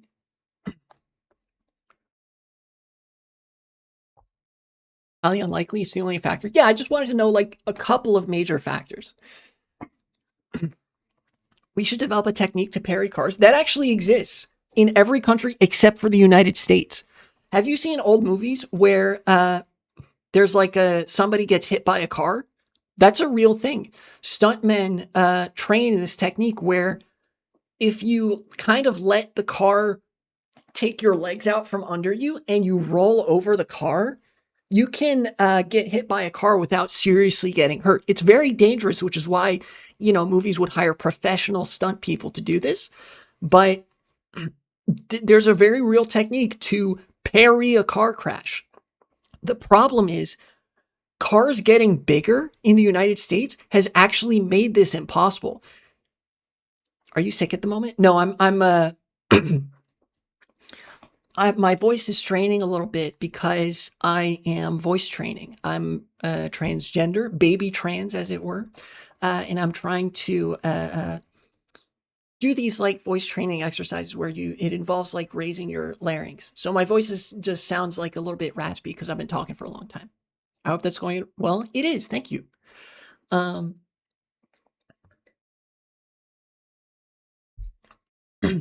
I may want to revisit some of the videos I watched to get a sense of like whether I should be doing a different kind of exercise.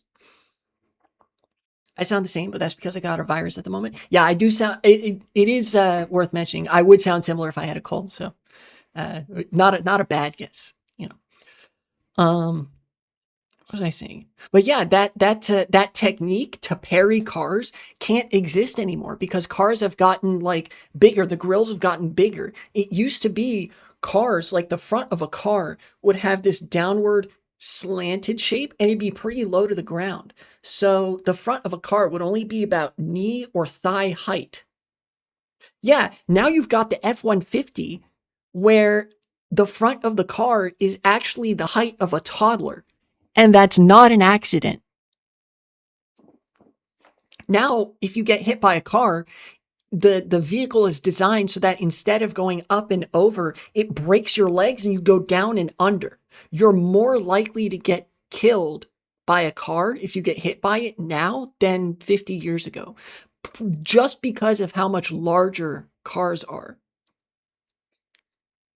They are like, they are literally designed to kill children because that's a way to, keep the inertial momentum politically of the roads and the main like public common space belonging to cars. Is that like, oh yeah, it's pretty self-evident that if you step in the road, you just fucking get got instantly. Yeah, SUVs and pickup trucks. I probably argue that the prevalence of SUVs is a significant factor in the rate of accidents and deaths occurring. A lot of people who are moving to SUVs literally don't know how to drive them. Yeah, SUVs are a lot different than like sedans. This much I know from experience. What limited driving experience I have was with a sedan that was actually very low to the ground. So the parrying technique that I was talking about would actually work with the only car I've have experience driving.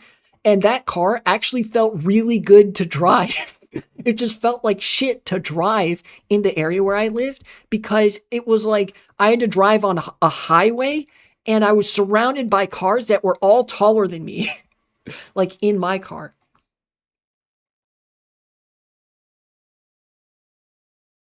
In Kuwait, the F-150 and similar cars, be it Chevrolet or whatever other company creates similar cars, they are very popular. In fact, some F-150s have two wheels on each side. Yeah, I think I've seen those.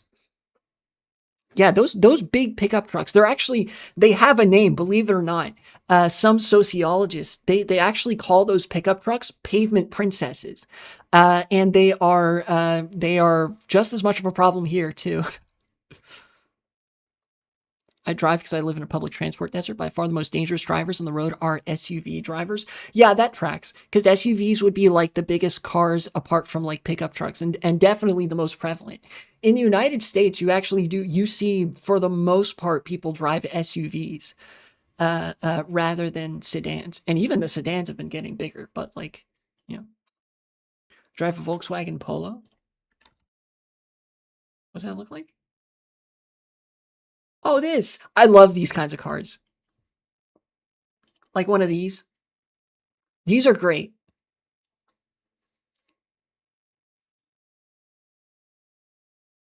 (2009) edition. Nice. Fucking hate them. I live in a place where roads are small until you reach the highway, so I have to drive around them like I'm trying not to scare a predator into attacking me. Otherwise, I will get the flash of death from custom flashes that these fuckers get. Oh yeah, the like ultra high beam headlights. Yeah, the F-150s. We don't necessarily have that problem in America for a fucked up reason. And the fucked up reason is that neighborhood streets are fucking huge. Like they're designed to accommodate the pavement princesses. So.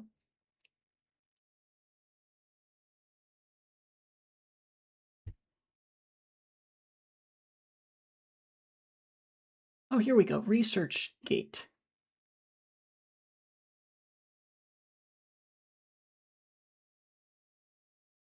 Pedestrian mortality in Russia, a continuous decline over the last 25 years. Suburban neighborhoods are giant. Oh yeah. I'm this close to pulling up Google Earth to look at the suburban blight that is the United States, but we all know the fucking visible from orbit, like, oh yeah, all of that is single family homes. Using different data sources, research shows that significant excess of pedestrian mortality over motor vehicle occupant mortality in 1988 to 99 Russia, an abnormal phenomenon that most likely never occurred. They might be talking about something different here. Steady decline of pedestrian mortality began in 2003, not 93, as vital statistics show. Suburbia central planning with American characteristics, but don't worry, it's all free market for some reason. Oh yeah, suburbia actually is like the worst of central planning. Unironically, like there are arguments against central planning, but nobody wants to refer to them because they are all uniquely based in looking at how bad central planning went in America. Like the development of mixed-use zoning and apartments in cities is more free market coded than the development of suburbia. But nobody advocates for that for free market reasons because people only ever believe in the free market as an excuse to like discriminate against black people, which suburbia was designed for anyway. There's no Warren Bossing say, yeah, true, many such cases. Yeah, genuinely, it is so bad, it's impressive. The reason this is the way it is, by the way, I've mentioned this, but Americans probably know this. Other people might not. neighborhoods in America are planned and they are zoned beforehand. So if you are looking at a suburban neighborhood full of single family houses, that is because by law, you're only allowed to build single family houses there.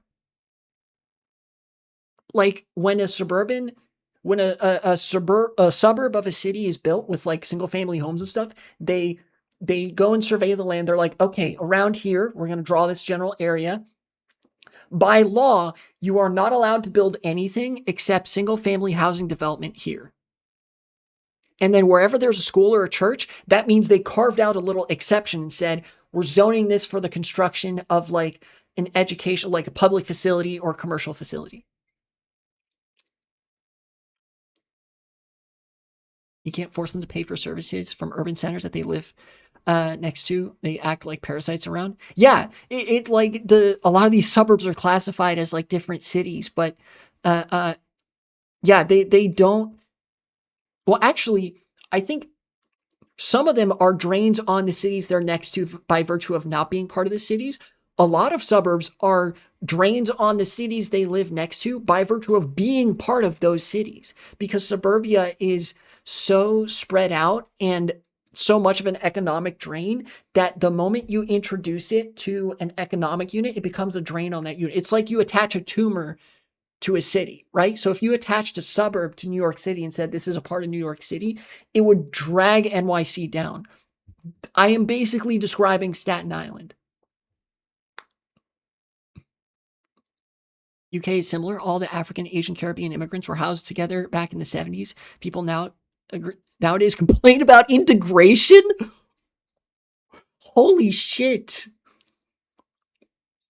We need to bring back dark woke. We need to bring back woke 2. Because in the United States, integration was also the name of this process where you couldn't discriminate against minorities anymore by law.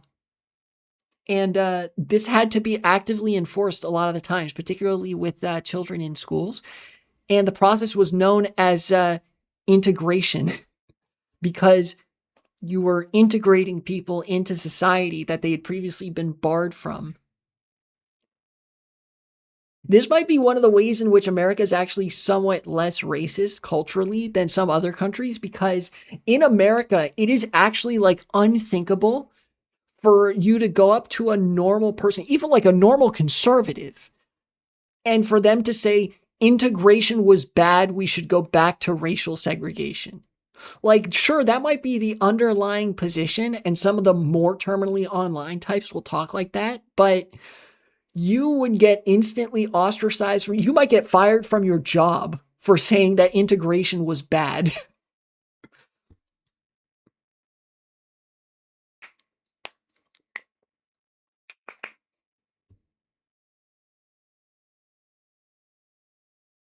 Based? Yeah, it is based. Because it's like a successful instance of bullying racists into submission. Good old busing. Post-liberal right is certainly engaging in that a lot.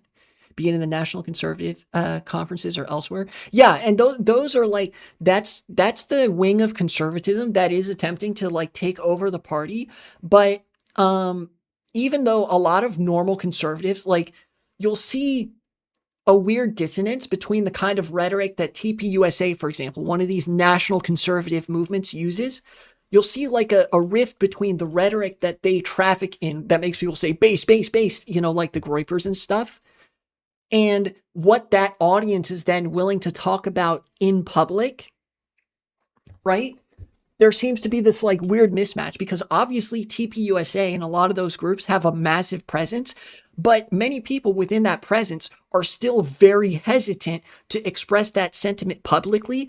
And it's because they know that they're just profoundly racist and would face social consequences for that racism as expressed interpersonally. So they actually need, like, the regular conservatives need that group strength and that anonymization to be able to express and agree with those sentiments, because they're socially taboo.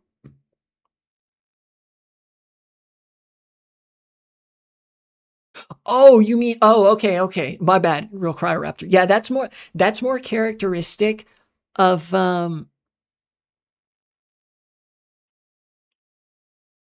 that is more characteristic of the kind of discourse that I'm familiar with in Europe, where they'll use their lack of integration as an argument. They're like, see, they haven't properly integrated into society. Yeah, brown hatred making a comeback, repatriation. Yeah, the remigration type shit.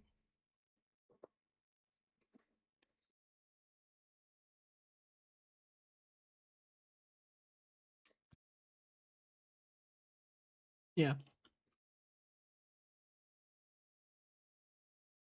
Let's see. It's necessary to understand the differentiation of road traffic mortality by socio-demographic other characteristics, road user types, developing effective road safety measures. Very good. Okay.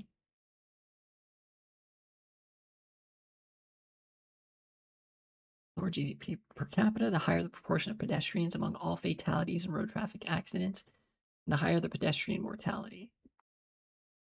Okay.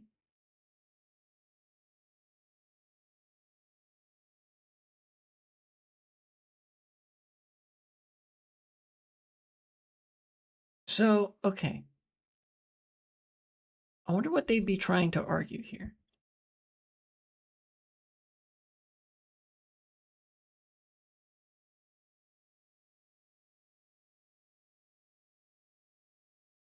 Such a steady long-term decline in pedestrian mortality, both in general and in more detailed categories of road users, raised a number of questions for us. In principle, is it possible for pedestrian mortality to exceed the mortality of drivers and passengers for a significantly long time? And when, as was the case in the late 80s and 90s in Russia? This phenomenon contradicts the results of systematic reviews on this issue. Oh no. It seems like this is like them debating the reliability and veracity of the data that they have rather than like addressing like, oh, what caused this decline in vehicle fatalities? Man, I feel like that might be even the wrong question to ask.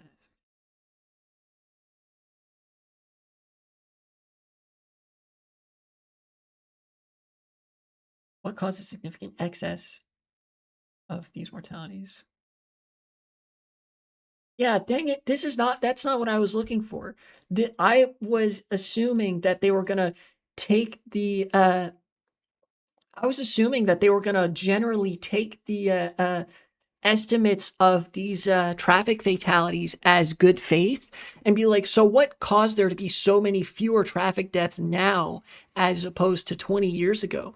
But really, what they're saying is, it's suspicious that they're reporting so many fewer traffic deaths. It reads like they just don't believe that fewer people are dying from traffic accidents, just from the introduction at the very least. But even if like I'm misreading the bias, I'm kind of disappointed that they're still not asking the question that I'm interested in, which is like, oh yeah, what did they like? What kind of policies could be responsible for there being fewer traffic deaths now?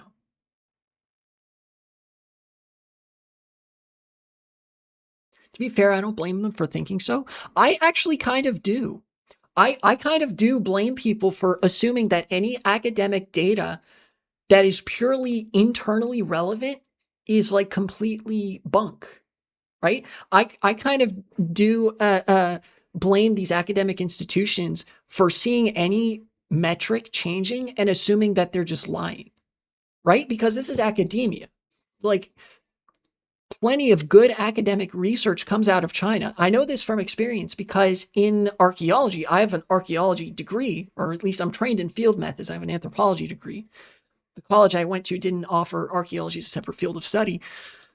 You learn that there are pretty quickly that there are three big scenes, like academic scenes for archaeology and archaeologists. That's America, Europe, and China. China doesn't frequently share its research with Western institutions, mostly because Western institutions really don't like China.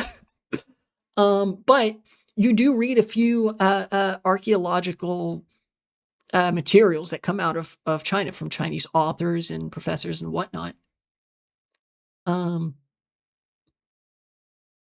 maybe this is my own bias speaking, but regarding China, but I don't consider China similar to Russia at all. They're similar. The way that they are similar here really matters, because of the dismissal of data coming from Russia and China in instances like this, in much more boring, rote, technocratic aspects of infrastructure and governance, is like born out of the baseline liberal rejection of, oh, they're authoritarian, so we can't trust what they say. I mean, yeah, like obviously you're looking at TASS, the state news media agency and shit like that, but like, you know, the fundamentally authoritarianism tends to be pretty similar throughout all countries. So I think like it's just a bit unfair to me that you would go into an academic subject assuming automatically that if you're looking at statistics from Russia or China, that they're bad faith, right?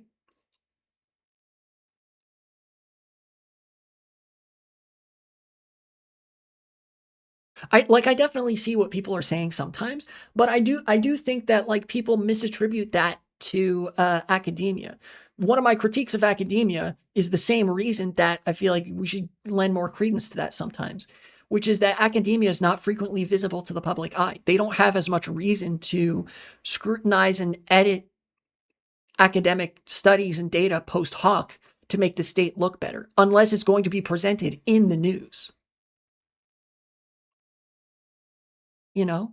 So like election data, political polling data, sure, you should be skeptical of that in any country, but especially in Russia and China. But something like traffic fatalities or like, I don't know, rates of drunk driving and whatever, much less of something that I think you would need to scrutinize in that way. At least until you're given active reason to do so. I don't think that should be an assumption that you carry going in.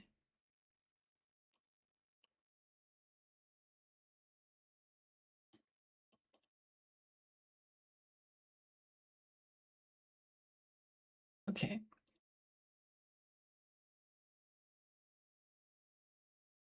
Find Putin and the whole government far less competent in matters of academia than China, where academia also plays an extremely strong role in governance on all levels, bottom to top. But again, there's no real basis for this. I mean, I definitely agree that like China is much more competent of an authoritarian government than Russia, but like, and China definitely contributes more academically to like social science research.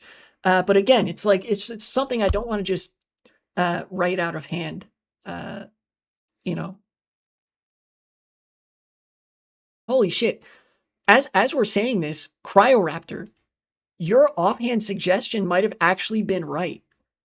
I think that the road mortality, like the vehicle mortality rates in Russia, were mostly alcohol related.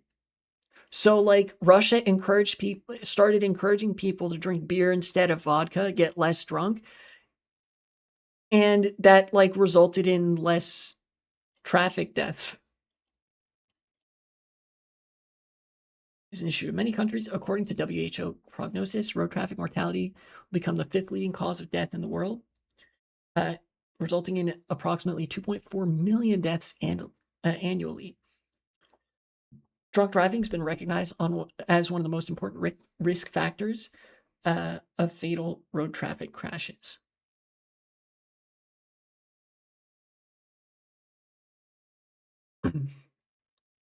Background. Road accident mortality rates in Russia are among the highest in Europe.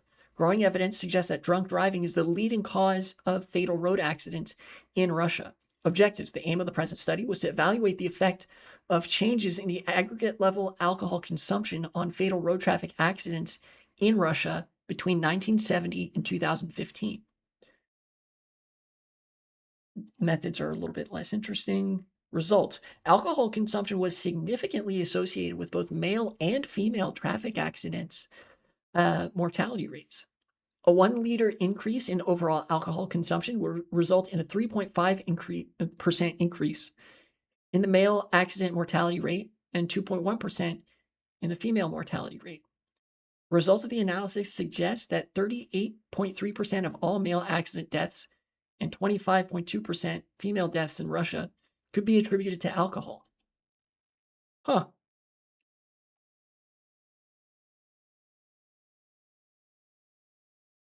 Need the last sentence regarding academia playing a very strong role. That's definitely true. Yeah.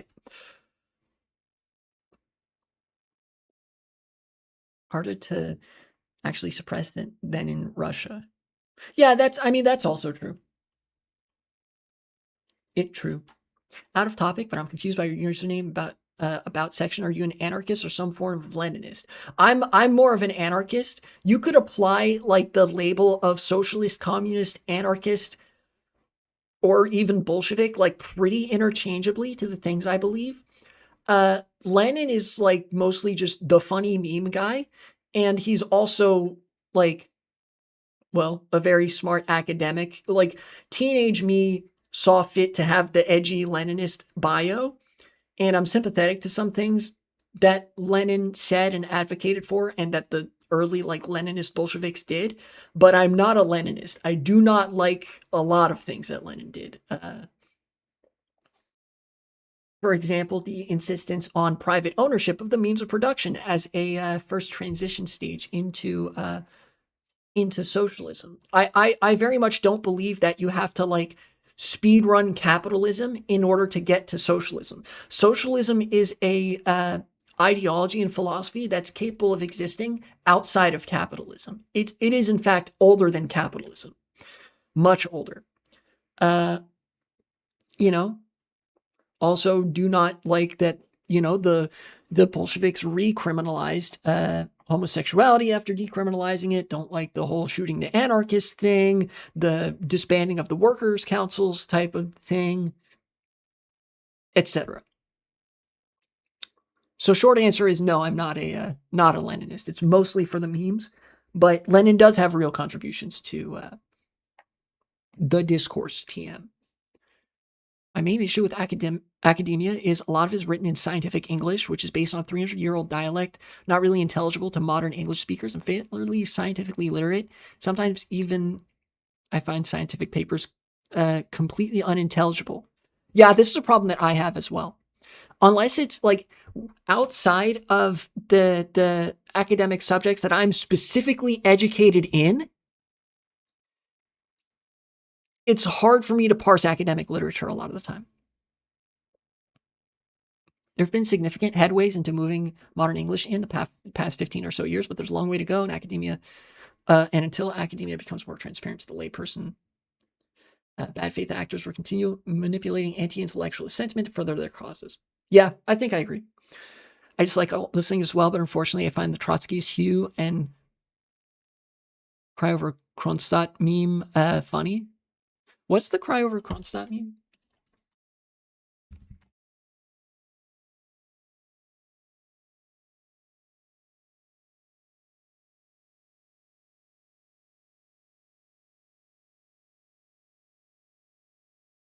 Oh yeah, were these like the Kronstadt guys were based, right? They were the like anarchists that revolted against all that shit. Trotsky's the one who suppressed the Kronstadt rebels, IRC, who wrote about the anarchist response to his suppression.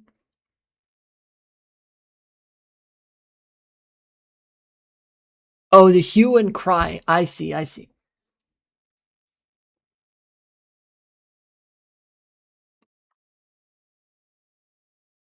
Yeah, no, there's many things that I find funny that I don't necessarily unironically view as part of my political ideology.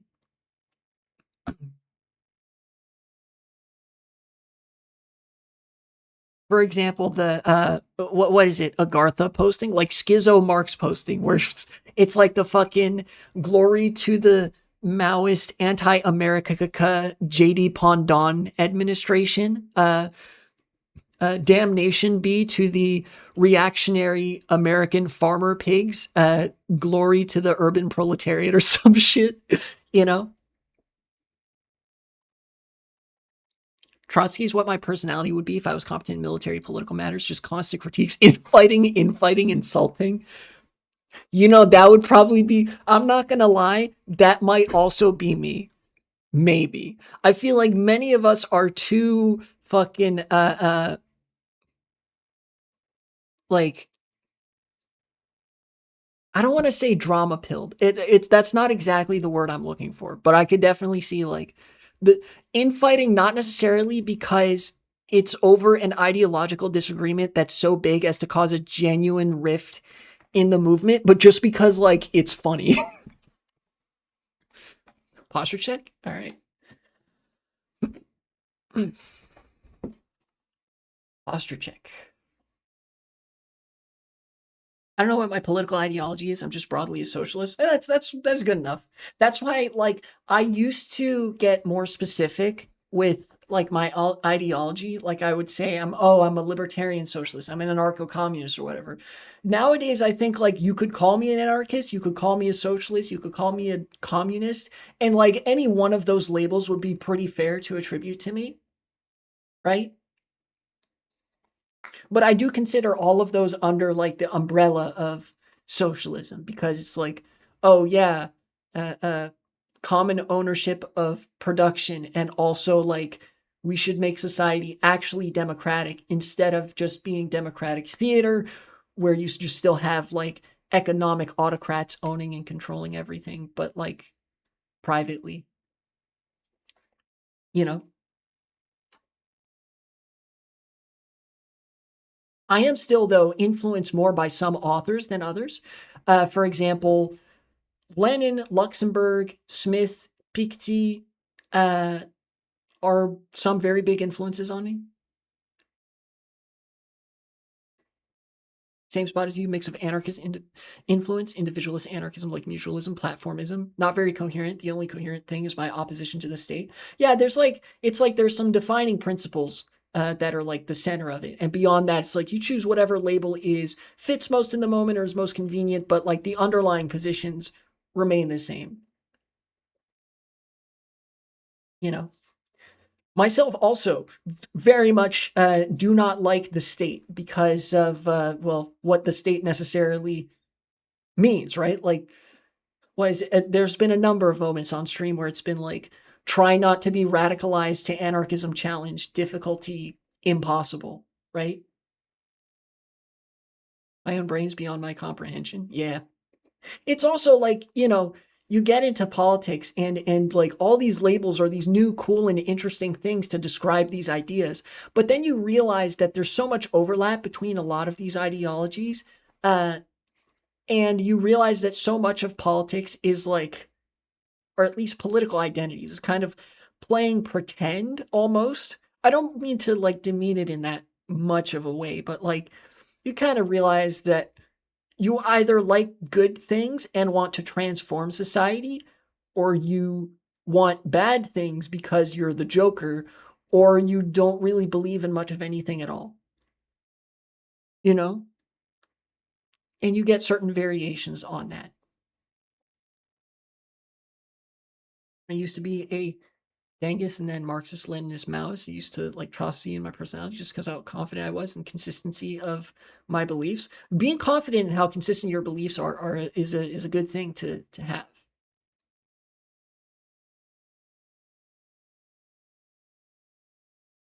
Beliefs on all subjects were consistently Marxist-Leninist or Marxist-Leninist Maoist. Yeah. Confidence is the wrong word. Arrogance is more applicable. Yeah. Yeah, there's many people have that kind of faith. Maybe like many leftists, I should say, have those times where they kind of adhere to it almost like doctrine or whatever. But then you realize like, well, this is more of an academic pursuit and it like born out of critical thinking. So it's like you think what you think, and you scrutinize even the works that are most influential. Like I don't necessarily agree with Rosa Luxemburg on everything, but she has probably been the most influential on how I view politics. Her and I guess Wilhelm Reich as well. That is one of the names I forgot to include in there, right?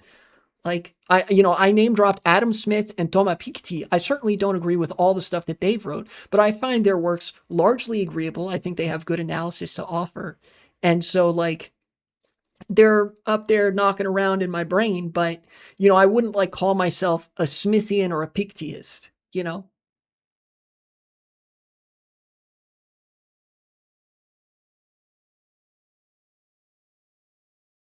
Though that does give me a renewed sense, like having read Adam Smith, it does give me a renewed sense of superiority that like people who supposedly love capitalism and support it from like some sort of intellectual basis have no fucking idea what Adam Smith, the supposed ideological forefather of capitalism, actually wanted a society of free markets to look like.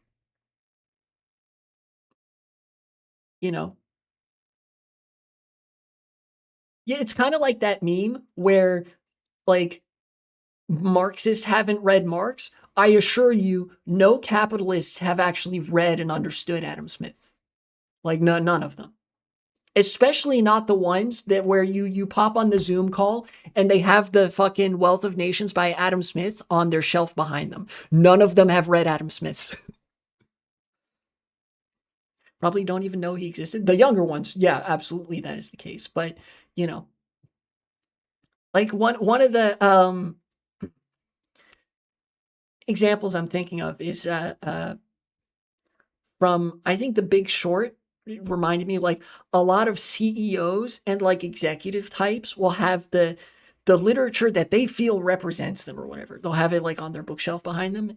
And like, oh, bankers will have Adam Smith. None of these fucking bankers have read Adam Smith. Are you kidding me? Adam Smith would have these people all shot in a ditch. None of these people know what Adam Smith had to say about landlords or what he thought business ought to be, how business and economics ought to be managed. All these bankers, business people, shareholders, and whatnot to Adam Smith would have just been landlords. Like, I could fucking feel from beyond the grave Adam Smith putting on the Maoist cap saying, all right, that's great. Face the wall, please.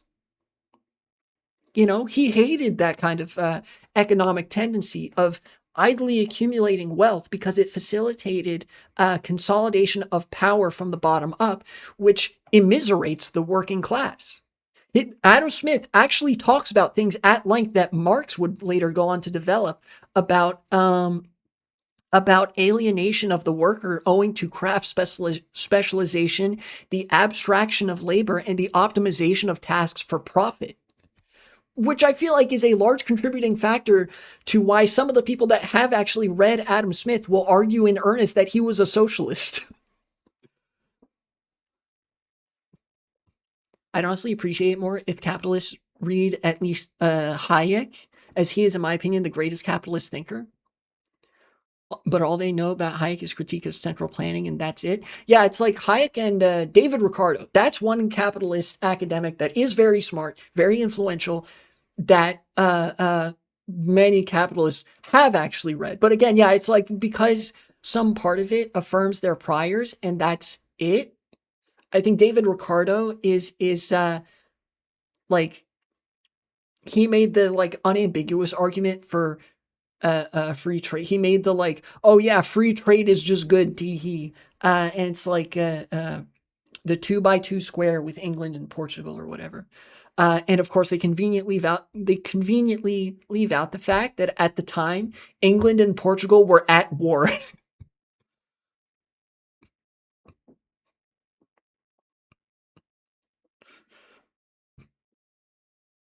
Hayek is genuinely interesting to read and engage with, far more than Mises, Hoppe, Rothbard, or others. I don't agree as much with much of anything Hayek says, but I'm influenced by his critique of central planning. Yeah, it is the fall off of pro-capitalist academia genuinely has to be studied. Because I think like I haven't read Hayek, and the only other person I've heard of there is Mises. But like legitimately, I think that there is some information, there's some valuable analysis that you could take from reading somebody like David Ricardo or David Hume. Two individuals named David that I know of, apparently. I don't know. Right? Regarding Ricardo and comparative advantage, he didn't support it to the point of British capital investing more in other countries than in Britain. Oh, yeah, that's true. I kind of forgot. That's like in the talking about comparative advantage, it's all about investing capital for the purpose of that capital coming back to the home country. And then like fast forward to the 1980s and everything's being outsourced and offshored. Yeah, it is very much, it's very much a modern conception that we separate economics from politics. Back in the day, I've used this term on occasion. The entire like realm of the social sciences was considered as a single term, political economy. What we now know as political science, what we now know as economics, what we now know as sociology was all included in the study of political economy. So people like David Ricardo, Adam Smith, David Hume, Karl Marx, even at the time, and Thomas Paine, like all of those academics from that era were political economists, not political scientists or sociologists. They were all of those things, you know. In Germany, much of it is called something similar to government studies, which these subjects were in service to the state, not distinct from it. Yeah, yeah, it's just genuinely like the modern was called, not is called. Yeah, yeah. It was the same thing in America too. For a little while in America, political science was called government. It was like the science of government, which is the most neoliberal thing I've ever heard in my life, but nonetheless. Yeah, the modern version of that would be like the thing that I learned in archaeology, which is all of the social sciences is one long dialogue with the ghost of Marx. Uh, you know, so termed because of how influential Marx has been in the development of the modern social sciences. But ultimately, that applies for archaeology, anthropology, history, economics, and political science, which is, they don't differentiate between those. We recognize that these are all the social sciences. It's all fundamentally like the same kind of questions being asked about human society. Yeah, you may even say that everything is political. We live in a society type shit.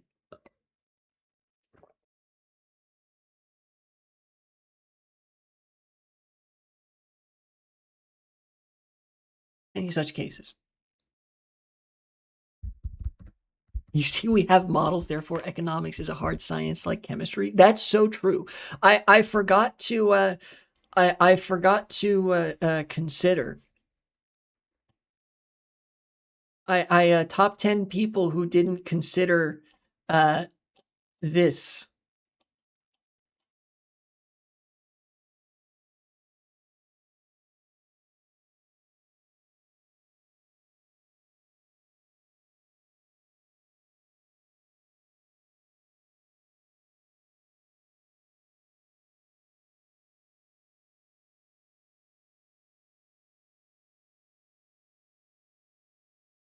Checkmate liberals, libtards. Yeah.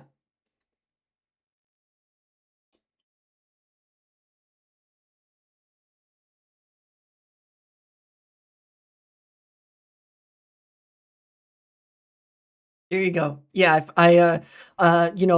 after this 1 million word essay, I forgot to consider that this line meets this line on the graph right here. So, the poors must die. So I'm actually soy and owned for that.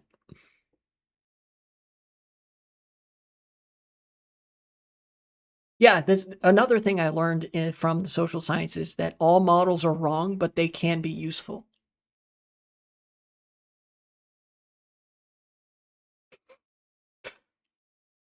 I think that's a funny note to end it on.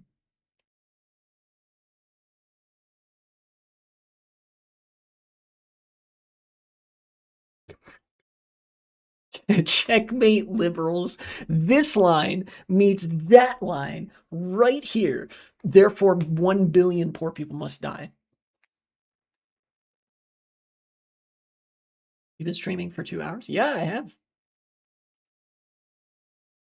I filled the time. This is actually a lot more representative, I think, of some of the stuff that I wanted to do. I talk about some stuff that's like in the news and politically relevant, and then a lot of it is like general interest stuff that has to do with the social sciences and politics and stuff, but isn't like directly part of the news cycle. I'm gonna find somebody to raid now. You know, I was actually having a really hard time finding a reason to stream today. Like finding what the jump scared by my own voice. God damn it. You know, I was finding a hard time thinking of like just one thing to get the stream started. But then I realized like, oh yeah, I haven't talked about that yet. Maybe I could you know, start talking about Samantha Fulnecki, that fake ass essay, and then, you know, it went from there, and that was I think that made for a good stream material. So I'm gonna send y'all over to the Hasanabi broadcast. He is Turkish, unfortunately. Many are saying this, but he is a leftist, so we forgive him kind of for his Turkishness. And he's also funny, which also makes up for the Turkishness. Still kind of conflicted on how him being funny is partially also attributable to him being Turkish. Jury's out on that one. I won't be streaming next week because of a couple of things. First is like a holiday break and such, New Year coming up, but then also because I have an appointment on Tuesday, I think. So I think I'll just take a break until the new year. Hope you guys enjoyed the stream, and I hope to be back in the new year with some fresh, you know, social scientist nerd content, basically. Yeah, bye. Hassan, I think, is currently talking about how, like, the Supreme Court said, no, you can't just deploy troops to Chicago, Lamau. So have fun with that.